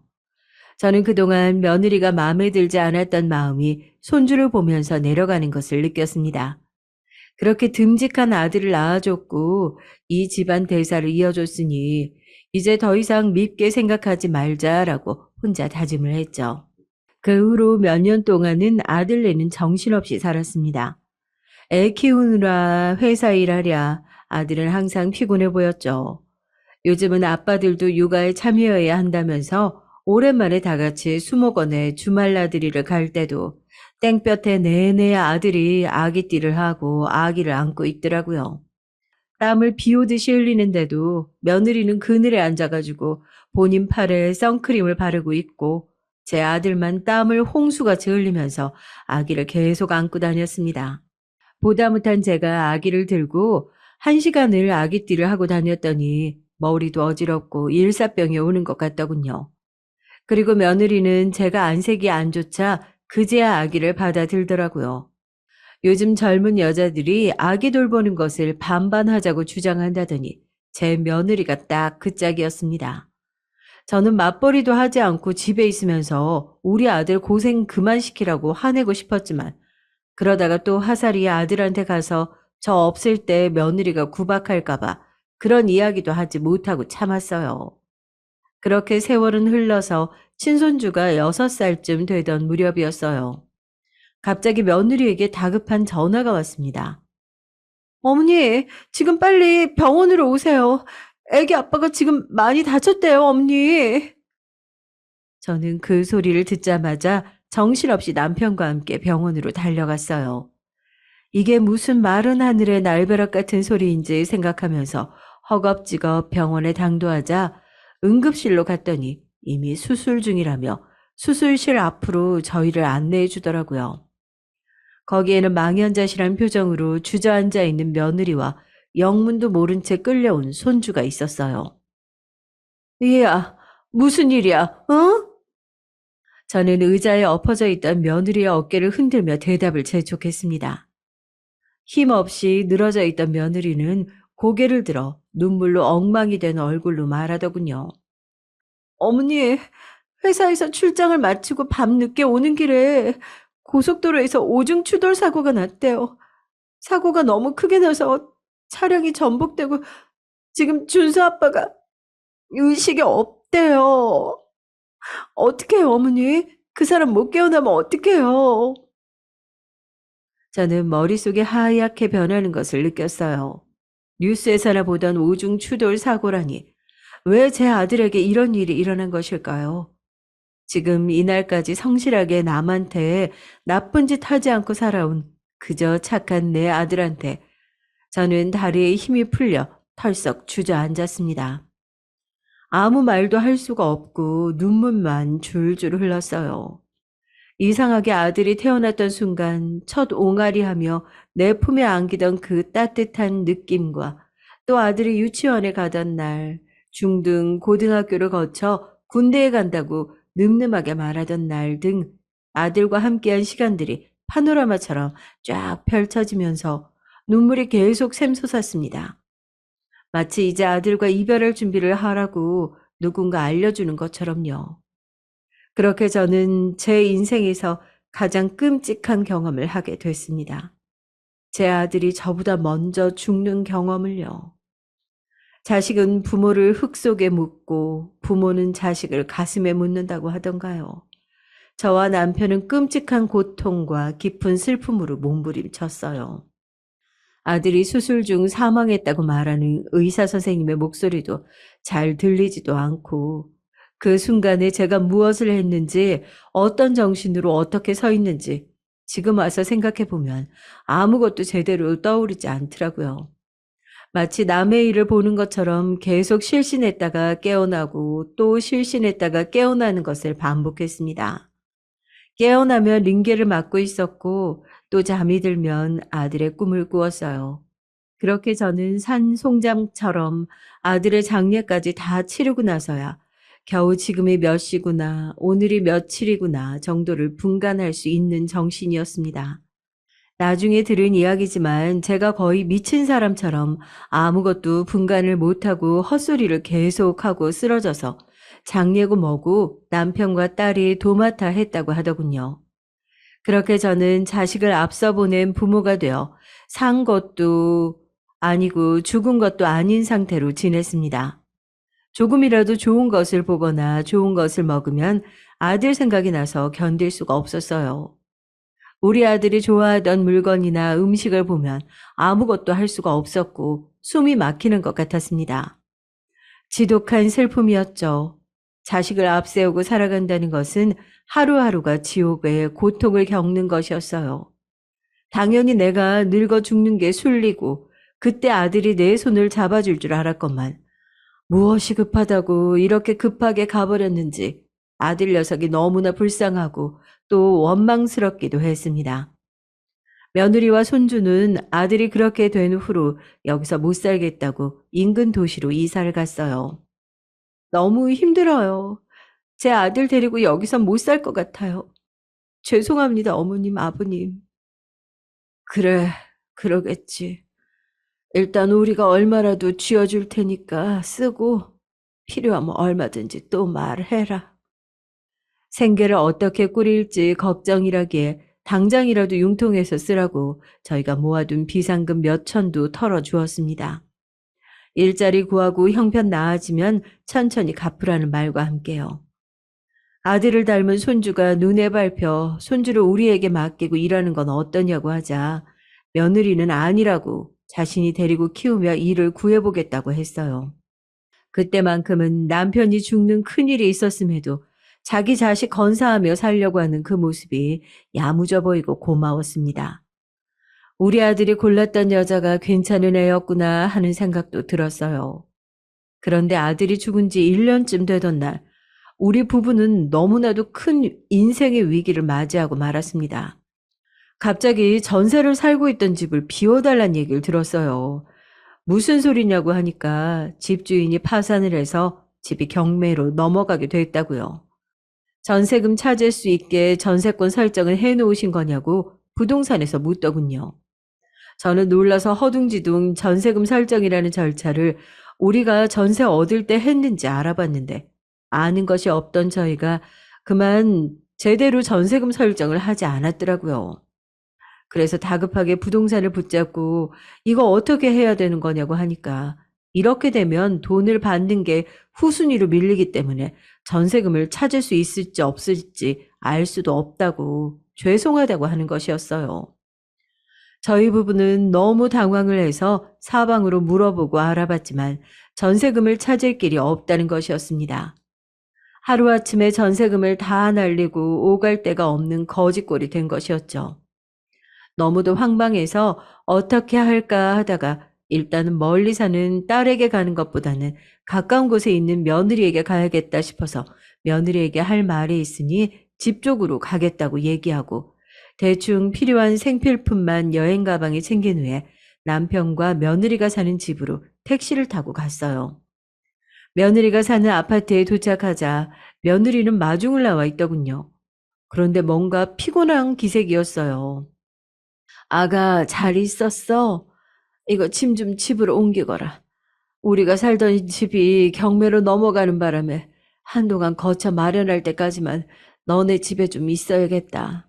아유, 정말 염치가 없는 거 알지만 조금만 부탁하마. 저는 짐을 며느리에게 건네면서 사정 얘기를 했어요. 그런데 제 이야기를 듣는 며느리의 표정이 너무 안 좋은 것이었습니다. 아, 어머니, 그런데 갑자기 이렇게 들이닥치시면 제가 좀 곤란해서요. 아니, 계속 있겠다는 게 아니고, 지금 상황이 우리가 있을 걸 마련할 때까지만 좀 있게 해다오. 아니, 노인네 둘이서 어딜 가겠니? 갑자기 집을 비워달라는데 한 달만 있게 해주면 알아서 거처 마련해서 나가마. 서울에 너희 신혼에 가도 되고, 부탁 좀 할게, 응? 저는 재차 부탁조로 사정을 말하며 며느리에게 이야기를 했죠. 며느리는 계속 표정을 풀지 않고서 말하더군요. 어머니, 솔직히 말해서 이제 제가 어머니라고 부르는 게 맞는지 모르겠네요. 이렇게 갑자기 들이닥치시고 한 달만 있겠다고 하는 것도 언제까지 계실지 모르겠는데 제가 남편 잃고 시부모 봉양까지 하면서 지내야겠어요? 신랑 죽고 뭐 저 챙겨주신 거 없잖아요. 아쉬우실 만할 때만 이렇게 오셔서 마음대로 하시면 안 되죠. 순간 머리가 띵해지는 느낌이었습니다. 당장 사는데 보태라고 몇천도 기한 없이 해주었고 수시로 전화를 걸어서 잘 지내나 안부도 물어왔고 아들이 죽고 남은 며느리와 손주가 짠해서 반찬도 가져다 주고 했었는데 한 달만 있겠다는데 이렇게 저와 남편을 박대하다니요. 저는 마음속에서 큰 불이 올라오는 것을 느꼈어요. 그런 식으로 서로 따질 것 같으면 그때 우리가 해준 몇천 다시 내놓거라. 그 돈 있으면 우리도 여기 한 달 있을 필요도 없고 바로 방 얻을 수 있어. 우리가 해준 돈은 소식도 없고 돌려주지도 않으면서 한 달 정도 머무는 게 그렇게 안 내키니? 늙어서 참 서럽다. 우리 아들이 있었다면 감히 네가 이렇게 우리를 대할 수 있었겠어? 있었다면? 그런 이야기가 무슨 소용 있어요. 이미 저랑 애기 놔두고 죽어버렸는데요. 어머니, 저요. 하루 벌어 하루 먹고 살기 빠듯해요. 애 데리고 종종거리며 겨우 산다고요. 어머니 주신 몇천, 지금 100만 원도 안 남았고 언제 갚을지도 모르겠으니 정 받으셔야겠으면 고소라도 하시든지요. 어쨌든 저는 분명히 말씀드렸으니까 얼른 돌아가 주세요. 아우, 듣기 싫으니까 꺼지라고요. 속사포처럼 말을 쏟아내던 며느리는 자기 할 말만 하고 어른에게 꺼지라고까지 하며 엘리베이터를 타고 냉큼 올라가 버리더군요. 저와 남편은 졸지에 며느리 집으로 들어가 보지도 못하고 쫓겨난 신세가 됐습니다. 정말 기가 막히고 코가 막혀 말이 안 나오더군요. 아무리 내가 그동안 별로 살갑게 대하지 않았다지만 그래도 시어머니로서 못해준 것은 아니라고 생각했는데 돈 빌려준 것도 당장 못 주겠다며 적반하장으로 저희를 내쫓다니요. 역시 첫인상이 틀리지 않았다는 생각이 들었습니다. 며느리는 뱀처럼 교활한 성격의 사람이었어요. 달면 삼키고 쓰면 뱉는 사람이요. 결국 어쩔 수 없이 멀리 사는 딸에게 전화를 걸었어요. 딸은 제 이야기를 듣고 화가 나서 펄펄 뛰더니 근처의 숙소를 잡아 일단 오늘 하루는 편히 계시라고 내일 아침에 모시러 가겠다고 하더군요. 그러면서 꼭 모텔 같은 곳 가지 말고 호텔 가라고 호텔비를 줬습니다. 그렇게 호텔에서 하룻밤을 자고 차를 끌고 내려온 딸의 차를 타고 그 길로 서울 딸네 집에서 지내게 됐어요. 딸은 이제 며느리는 남이라고 생각하고 신경 쓰지 말라고 섭섭해할 것도 없다고 화를 내면서 걱정 말고 천천히 있을 집을 알아보면서 지내라고 했지만 저는 다 늙어서 딸과 사위가 사는 집에 얹혀 있는 것이 영 마음이 편하지 않았어요. 남편 역시 사위의 눈치를 보는 듯 했고요. 며느리에게 빌려준 돈 말고는 저희가 들고 있는 목돈도 없어서 어떻게 집을 구해서 살아가야 하나 막막하던 즈음 딸이 저에게 돈을 내밀었죠. 급한 대로 빌려줄 테니 당장 월세 보증금이라도 하라고 했습니다. 그리고 소일거리 삼아 친한 언니가 하는 부동산 사무실에 아르바이트를 해보라더군요. 어차피 이렇게 된 거 서울에서 아빠도 기운 되시는 한 택시 하시고 엄마도 뭐라도 하면서 돈을 벌어야 되지 않냐고요. 엄마, 나도 여건이 되면 돈 안겨드리고 싶은데 이거밖에 없어. 일단 엄마랑 아빠가 돈 벌고 있으면 나도 틈틈이 돈 붙일게. 엄마 미안해. 저는 다 늙어서 일을 배우는 것이 괜찮을까 하는 걱정이 앞섰지만 당장 집을 얻으면 생활비도 필요하기도 하고 딸이 구해준 일자리를 일단 도전해 보기로 했습니다. 부동산은 대표를 소장이라고 부르고 밑에 있는 직원을 실장이라고 하더군요.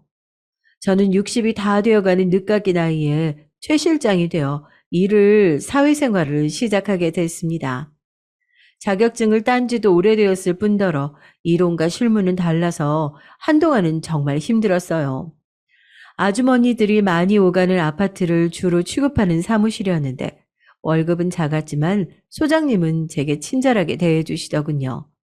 그냥 동네 아줌마들하고 집값이나 아파트 이야기로 수다 떤다고 생각하라고 편하게 생각하고 이야기하다 보면 소개로 일거리도 들어오곤 한다며 팁을 알려주시더군요. 사무실 일을 시작한 지 1년쯤 지나자 주변 상가 상인들하고도 얼굴이 있고 또 제가 항상 고구마며 계란이며 간식을 많이 싸들고 다니면서 나눠주고 인사도 하자 많이 친해지면서 정말 소개로 일이 하나둘씩 들어왔어요. 또 손님들이 듣기 좋으라고 하는 소린진 몰라도 저에게 실장님은 우리 엄마같이 푸근하다면서 좋다고 다른데 같이 돈 따지는 느낌도 안 들고 손님 입장을 먼저 배려해 주셔서 좋다는 칭찬도 많이 들었습니다. 실장으로 그렇게 점점 자리를 잡아가자 제 수입도 늘어났어요. 저는 1년을 꼬박 열심히 해서 모은 돈으로 전세자금 대출을 끼고 전세로 집을 돌리고 또 계속 열심히 일을 했습니다. 다행히 남편도 택시하면서 수입이 그럭저럭 나와서 남편 수입으로는 생활비를 하고 제가 번 돈은 부동산 일을 하면서 알게 된 여러 가지 수단으로 투자를 했어요.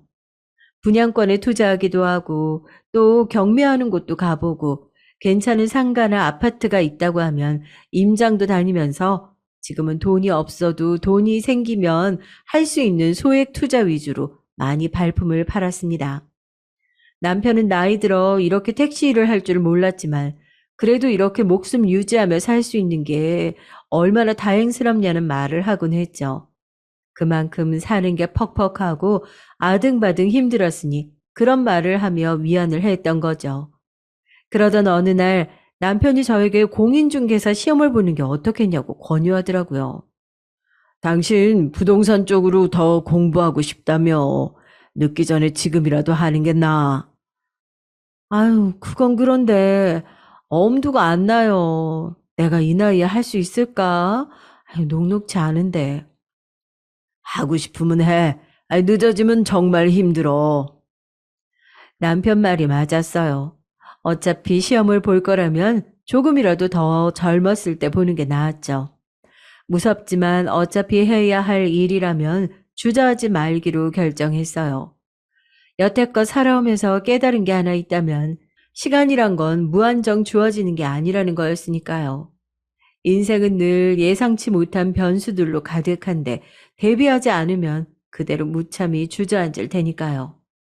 제가 자격증을 따면 분명 돈을 버는 데 도움이 될 거고 그래야 노후 준비도 할 수 있을 거니 결심을 했답니다. 그래서 늦은 나이에 공인중개사 시험을 준비했어요. 역시 1차와 2차로 이루어진 시험은 결코 녹록하지 않았습니다. 60이 다 된 나이에 독서실에서 1차 민법 공부를 하고 있자니 어찌나 눈물도 나고 온몸이 쑤시던지요. 그래도 저는 이 시험이 내 인생의 마지막 시험일 수도 있다. 최선을 다하자는 각오로 시험 공부를 했습니다. 당신 대견해. 오늘 힘들었지? 남편이 가끔 고생했다며 제 어깨를 주물러주고 의지가 된 턱에 그래도 하루하루 버텨나갔던 것 같아요.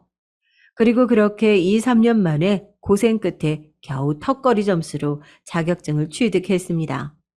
정말 인간 승리가 아닐 수 없었어요. 여보, 정말 꿈만 같아요. 수고했어, 정말. 그날 남편과 조촐하게 축하 파티를 했는데 얼마나 기분이 좋았는지 모릅니다.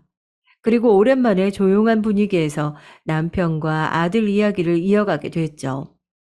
가슴에 한으로 남은 내 아들, 그리고 내 손주. 그날 사진을 붙들고 얼마나 울었는지 몰라요. 며느리는 그렇게 저희를 내쫓은 후 단 한 번도 연락하지 않았습니다. 사실 제가 손주가 너무 보고 싶어서 연락한 적이 있었어요. 사진이라도 한 장 보내달라는 부탁이었는데 며느린 그 말에 코웃음을 치며 이러더라고요. 어머니, 아니 아줌마 정말 끝까지 이러실 거예요? 제 아들이에요. 아줌마 손주 아니고요. 더 이상 저희 사는 거에 관심 끄세요. 도와달라고 하지 마시고요. 저 자선사업가 아니거든요. 제 아들 먹여 살리기도 바쁘고요. 진짜 거지 같은 노인네가. 그 말만 남기고 전화를 획 끊어버렸습니다. 그 전에 번호 바꿀 거라고 말도 덧붙이면서 말이에요. 아마도 저희가 자기한테 또 도움을 요청하려고 전화했다고 생각한 모양이었습니다. 아무리 그래도 그렇지 어떻게 한때 시부모였던 저힐 길거리에 있는 거지도 못하게 취급하는 건지 도통 이해할 수가 없었어요. 남편한텐 차마 가슴 아파할까 말도 못하겠더라고요. 그 후 전 손주도 그냥 가슴에 품고 일에만 매진했습니다. 그리고 몇 년간 일하면서 모은 몇 천으로 약간 외곽지에 상가를 경매로 저렴하게 낙찰을 받았어요. 그런데 우리가 그 상가를 사고 세를 준 지 2년 만에 서울의 유명 대학이 그쪽에다가 캠퍼스를 짓기로 확정이 되면서 상가의 가격이 엄청 뛰기 시작했습니다. 바로 대학 인근의 상가가 되어버렸기 때문이죠. 저는 기왕 이렇게 된 거 이 상가에 내가 부동산을 차려봐야겠다는 생각이 들었습니다. 대학가이기 때문에 원룸을 찾는 수요가 있을 것이고 그동안 실장 일을 하면서 노하우도 제법 쌓였기 때문이에요. 그렇게 제 생애 최초로 대표라는 직함을 달고 젊은 실장을 뽑았습니다. 실장은 요즘에는 블로그를 통해서 홍보를 해야 한다면서 자신이 그 관리를 해보겠다며 매일 온라인 게시글을 올리고 여기저기 온라인으로 홍보를 하더군요. 저는 처음에 발로 뛰지 않고 저런 곳에 글을 쓴다고 뭐가 되겠나 싶었는데 웬걸 저는 진짜 옛날 사람이더라고요. 저희 부동산은 실장의 아이디어로 아주 빠르게 블로그 관리를 시작했는데 저희 블로그를 누가 대학교 사이트에 올리면서 학생들의 연락이 빗발치기 시작했어요.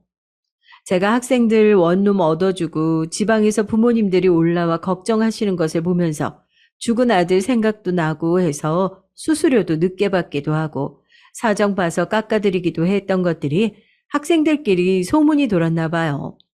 그래서 저희 부동산이 일명 혜자 부동산이라며 인근에서 소문이 났다고 하더라고요. 저는 혜자, 김혜자 말이야 했더니 실장이 웃으며 편의점에서 팔던 김혜자 도시락이 가격에 비해 풍성해서 그 후로 젊은 친구들이 가격이 저렴하고 서비스가 좋은 곳을 그렇게 부른다고 하더라고요. 참 재미있는 표현이죠.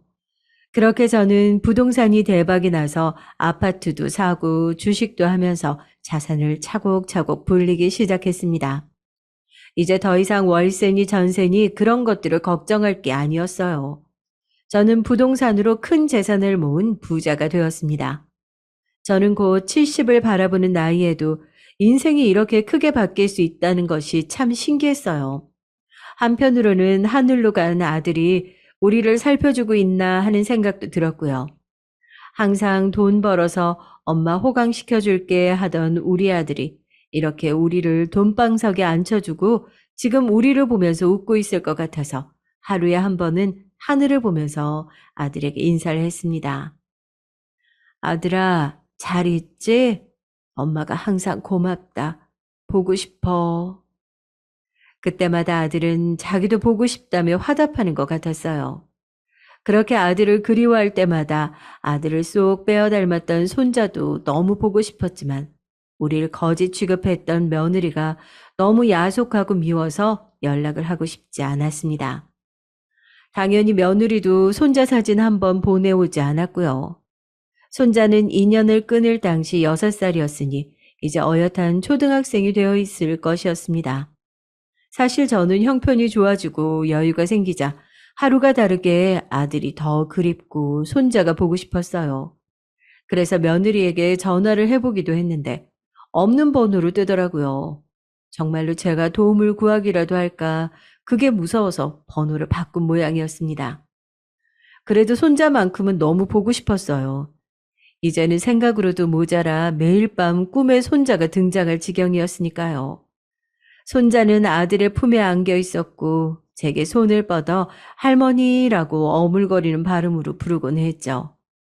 참 이상하죠. 그 꿈이 왜 이리 반복되어 재성되는 건지. 꿈속의 아들은 참으로 행복해 보였고 손자는 마지막으로 보았을 적 그 모습 그대로 제게 인사하는데 눈 뜨면 베개가 흠뻑 적셔져 있었습니다. 그래서 그 이후 단념을 하지 않고 며느리가 살던 아파트 근처를 차로 괜히 서성이기도 하고 근처 초등학교 주변을 어슬렁거려 보기도 했어요. 어느 학교를 다니는지 여전히 그곳에 살고 있는지 모르지만 그래도 그냥 혹시나 마주쳐질 수도 있지 않을까 그런 기대를 하면서요. 그렇게 한 달에 몇 번을 며느리가 살던 동네 인근으로 내려가 서성이던 어느 날이었습니다. 아, 이거 나요, 아저씨. 아, 왜 이래요? 근처를 배회하다가 목이 말라 편의점을 찾아 들어가려던 참이었어요. 편의점 안쪽에서 아이가 소리 지르는 소리가 들렸습니다. 그 목소리는 어쩐지 낯익은 것이었죠. 저는 문을 밀고 들어가 무슨 일인지 살폈습니다.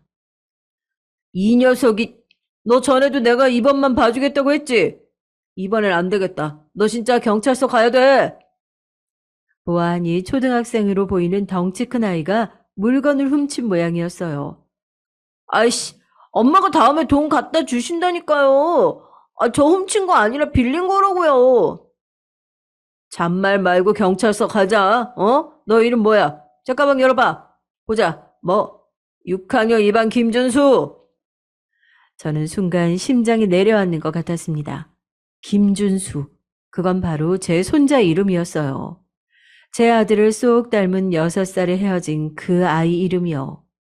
우리 남편이 장명소를 3군데나 가서 큰 사람 되라고 받아온 이름이 준수였습니다. 저는 얼른 그 아이를 살펴봤어요. 소매가 꼬질한 티셔츠를 입고 낡은 운동화를 신고 큰 키에 제법 어깨가 벌어진 얼굴도 급히 살폈어요. 쌍꺼풀이 없는 눈에 남자치고 도톰한 입술 그리고 오른쪽 뺨에 작은 점. 우리 아들을 닮은 그 얼굴은 무려 7년 만에 보는 제 손자였습니다.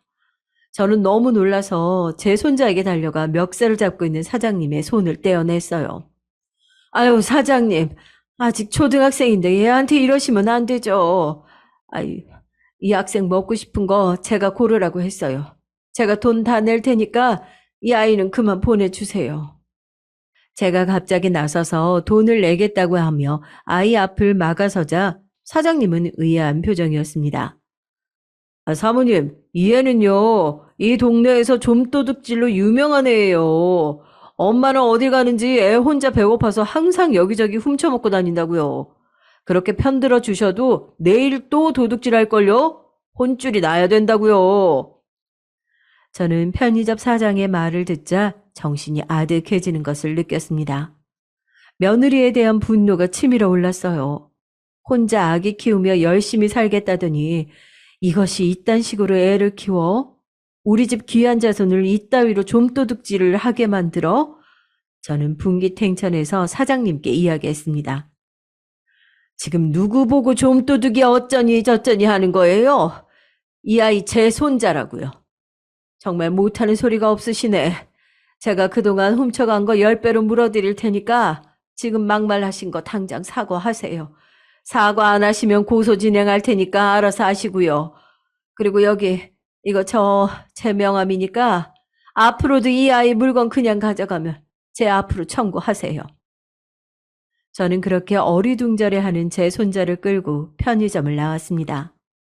손자는 제가 누군지 모르겠다는 표정으로 제 얼굴을 살피고 있었죠. 저는 그 아이의 얼굴을 만지며 눈물을 흘렸어요. 준수야, 준수야, 할미다, 할미야. 옆 동네 살던 할미 기억 안 나? 너 5살 때 할미랑 놀이동산 가서 솜사탕도 사 먹고 그랬잖니. 할미가 장난감 로봇도 사주고 같이 기차도 탔잖아. 할미 기억 안 나? 세상 떠난 네 아빠 엄마라고. 아유, 우리 강아지. 그래, 지금껏 어찌 지냈니? 할미는 매일매일 우리 강아지 보고 싶었단다. 너무너무 보고 싶었어. 아가야, 어디 얼굴 좀 보자. 아유, 많이 컸네, 이놈아. 저는 저를 보며 눈을 굴리는 손자를 그렇게 얼싸안고 기쁨의 눈물을 철철 흘렸습니다. 많이 자란 내 손자는 우리 아들의 얼굴을 더 많이 닮아 있었어요. 저는 준수를 데리고 차에 태워서 남편과 살고 있는 집에 데리고 갔습니다. 남편 역시 준수를 기다리며 초조하게 서성이다가 도착한 손주를 보고는 그 무뚝뚝한 양반이 눈물을 한 바가지 쏟아내더군요. 마치 죽은 우리 아들 녀석이 살아 돌아온 것처럼 그렇게 한우로 구워 먹이고 그동안 어떻게 지냈냐 이야기를 하며 오랜만에 생기 있는 저녁 식사를 하고 있던 차였어요. 쾅쾅 문 두드리는 소리가 들리더군요. 우리 준수 여기 있어요? 날카로운 여자의 목소리가 울렸습니다. 바로 저희와 연을 끊었던 며느리 목소리였습니다. 준수를 데려오면서 엄마한테 할머니 집에 며칠 있다 가겠다고 전화를 했더니 주소를 달라고 해서 문자를 줬었는데 그새를 참지 못하고 달려온 모양이었어요. 저희가 손주를 어떻게 할 것도 아닌데 말이죠. 띠리릭 도어락을 풀어주자 며느리가 시뻘개진 얼굴로 들이닥쳤습니다. 아니, 애를 말도 없이 어떻게 알고 데려가신 거예요? 아, 정말 너무들 하시네요. 저 좀 살게 내버려 두라고 했잖아요. 아니, 이게, 저기, 어머니. 화가 나 소리를 지르던 제 며느리는 문을 열고 보이는 60평 아파트의 넓고 깔끔한 모습, 그리고 그 안을 가득 채운 고급 가구들에 크게 놀란 모습이었습니다. 갑자기 언성을 낮추더니 두리번 집안을 부산스럽게 살피더군요. 저는 새삼 정이 떨어지는 것을 느끼며 오랜만에 보는 며느리에게 침착하게 말했습니다. 어서 오너라. 오랜만이지? 잘 지냈느냐? 아, 네. 여기 혹시 어머니 일하시는 집안인가요? 일하는 집? 무슨 헛소리냐. 내 돈으로 산 내 집이지. 내가 무슨 늙음하게 가정부라도 하고 사는 줄 알았니? 아니, 근데 어떻게... 제 핀잔에 며느리는 그제야 정신이 드는지 제 옷차림이며 남편 옷차림새 등을 살피는 것이었어요. 그러더니 단박에 표정을 바꾸더라고요. 어머, 어머님, 아버님 그동안 인사도 못 드려서 죄송합니다. 제가 애를 키우며 혼자 일을 하다 보니까 사는 게 팍팍해서요. 잘 계셨죠? 건강은 어떠세요? 먼저 연락을 드렸어야 했는데 제가 폰 번호도 바뀌고 해가지고 죄송합니다. 너무 뵙고 싶었어요. 순간 토할 것 같이 속이 역겨웠지만 저는 애써 웃으며 말했습니다. 아가, 마음에 없는 소리 안 해도 된다. 마침 왔으니 잘 됐구나. 우리 준수를 그동안 아주 훌륭하게 잘 키웠구나. 우리 손주가 동네에서 아주 유명하던데. 네가 그동안 잘 키웠으니 이제 내가 좀 걷어볼까 하는데. 네 생각은 어떠냐? 뭐라고요? 아니, 어머님이 왜 제 아들을, 어머님 그래도 어미한테서 자식 뺏으려고 하시면 안 되죠. 아니, 자식을 뺏고 싶으시면 차라리 저희 살 수 있게 도와주세요. 그게 나아요. 제 말에 며느리는 움찔하더니 그때부턴 기를 쓰고 아부를 해대는 것이었어요. 사느라 바빠서 그랬던 것이지 그냥 동네 장난꾸러기인데 그런 것이라고 제가 잘 챙기고 있었다고 이제 와서 부모님께서 돌보시기는 힘드시지 않겠냐고 아이도 엄마랑 있는 게 낫다는 둥 계속 횡설수설하면서 억지 웃음을 짓고 땀을 뻘뻘 흘리는 것이었죠. 그야말로 혼자 원맨쇼였어요. 그러면서도 생활비 명목으로 돈을 요구하는데 기가 찼습니다. 며느라, 한때 정을 생각해서 내가 마지막으로 한마디 하마. 손주에 관한 모든 권리를 우리한테 넘기고 넌 뒤로 물러서. 이제 우리가 우리 핏줄 건사하고 번듯하게 교육시키고 대학도 보낼 테니까. 하늘에 있는 아들도 그걸 바랄 거다. 안 돼요, 어머니. 아니, 말도 안 되는 소리 좀 마세요. 그이가 왜 그걸 바라겠어요. 아들 데려가는 건 안 돼요, 절대. 차라리 돈을 내놓으시라니까요. 며느리의 달라는 말은 내놓으란 말로 바뀌었어요. 그리고 저는 그의 속이 다시금 부글부글 끓는 게 느껴졌죠. 사실 저는 며느리가 오기 전 손주한테 들은 것이 있었습니다. 며느리가 얼마나 아이를 방치했는지 글쎄 손주가 울먹거리며 이런 말을 하는 것이었어요. 엄마한테 남자가 한 명 있는데 그 남자가 놀다 오느라 자기는 밥도 안 챙겨주고 그냥 나간다는 것이었습니다. 자기한테 관심이 하나도 없고 배고프면 계란 후라이 하나 구워주고 나가는데 어떤 날은 쫄쫄 굶어 기력 없이 누워있던 날도 있었답니다. 세상에 그 말을 듣고 얼마나 기가 막히던지 경을 칠 노릇이었어요. 그래서 제가 남편에게 손주를 데리고 방에 들어가 있으라고 한 다음 며느리만 나오게 해 카페로 향했습니다. 그 점을 들먹여 그대로 말하자 며느린 말을 잇지 못하더군요. 네가 남자랑 놀아나느라 애는 방치해두고 싸돌아 다녔다는데 내가 애한테 들은 소리가 있는데 이제 와서 엄마 노릇이 하고 싶니? 어머니 그건 어머니라고 부르지 말라고 하지 않았니? 아줌마라 했잖니. 그거 다 잊은 거야? 고세 까먹은 거야? 널 보면 내가 인간이 얼마나 무서운 존재인지 새삼스레 다시 알게 된다. 좋은 말로 할 때 내 손주 포기해라. 넌 그냥 네 하던 대로 자유롭게 살아. 며느리는 크게 충격을 받은 모습이었어요. 저는 좋게 말할 때 나가지 않으면 내가 가진 재력으로 평생 너를 괴롭히겠다고 조용히 물러나라고 한 번 더 말하면서 일어서려고 했더니 근데 며느리가 갑자기 사람들 다 보는 앞에서 무릎을 꿇으며 울더라고요. 어머니, 제가 그땐 사는 게 급해서 너무 막막해서 그랬어요. 저희 살기도 어려우니까 어머니 노염 푸시고 한 번만 저희 거두어 주세요. 제가 만나던 그 남자도 제가 너무 마음이 힘드니까 잠깐 만난 거지. 그 사람과 평생 산다거나 할 생각은 없어요. 아우, 정말이에요. 며느리는 지금 만나는 남자도 당장 정리를 하겠다며 저에게 울고불고 사정을 하는데 그 꼴도 보기 싫었어요. 그래서 저도 모르게 앞에 있던 물잔을 들어 며느리 얼굴에 부어버렸습니다. 이젠 네가 꺼질 차례야. 어서 꺼져. 며느리 물을 맞고서야 정신이 차려진 건지 아무 말 없이 흐느끼더라고요. 그 후로 저희 가족은 준수와 함께 즐겁게 지내고 있습니다. 준수는 가끔 엄마와 연락을 하는 모양이었지만 항상 남자친구가 생겼다가 사라지고 자신에게 신경 써주지 않는 엄마에게 그다지 정은 없는 모양이었어요.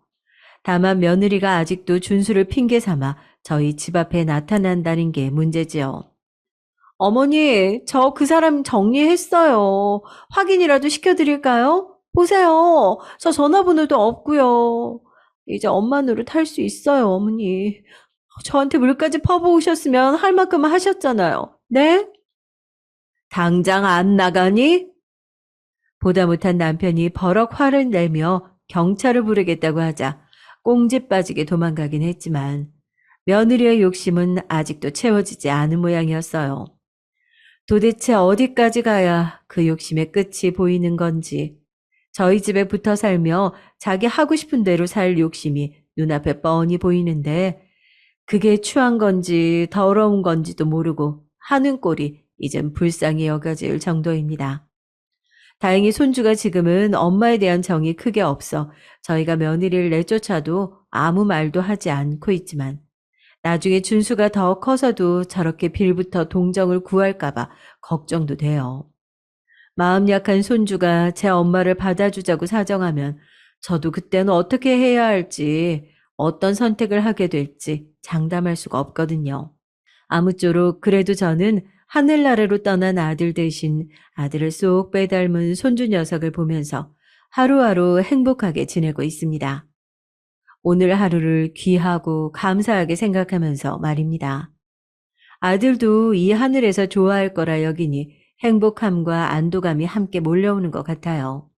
이 사연을 들으신 여러분, 제 이야기 어떠셨나요? 늙은이의 한풀이 같은 이야기였지만 들어주셔서 참으로 고맙습니다. 그리고 제 고민에 대한 조언을 주신다면 고마울 것 같습니다. 한 가지 더 말씀드리자면 예나 지금이나 결국 사람은 돈과 능력이 있어야 하는 것 같아요. 제가 늦게 공부를 시작해 잘 될 수 있었던 것처럼 여러분도 올해 자신을 위한 계획 하나쯤 세워보면 어떨까요? 항상 건강 조심하시고 언제 떠날지 모르는 가족들과 항상 좋은 이야기 나누면서 지내시기를 바랄게요. 그럼 안녕히 계세요.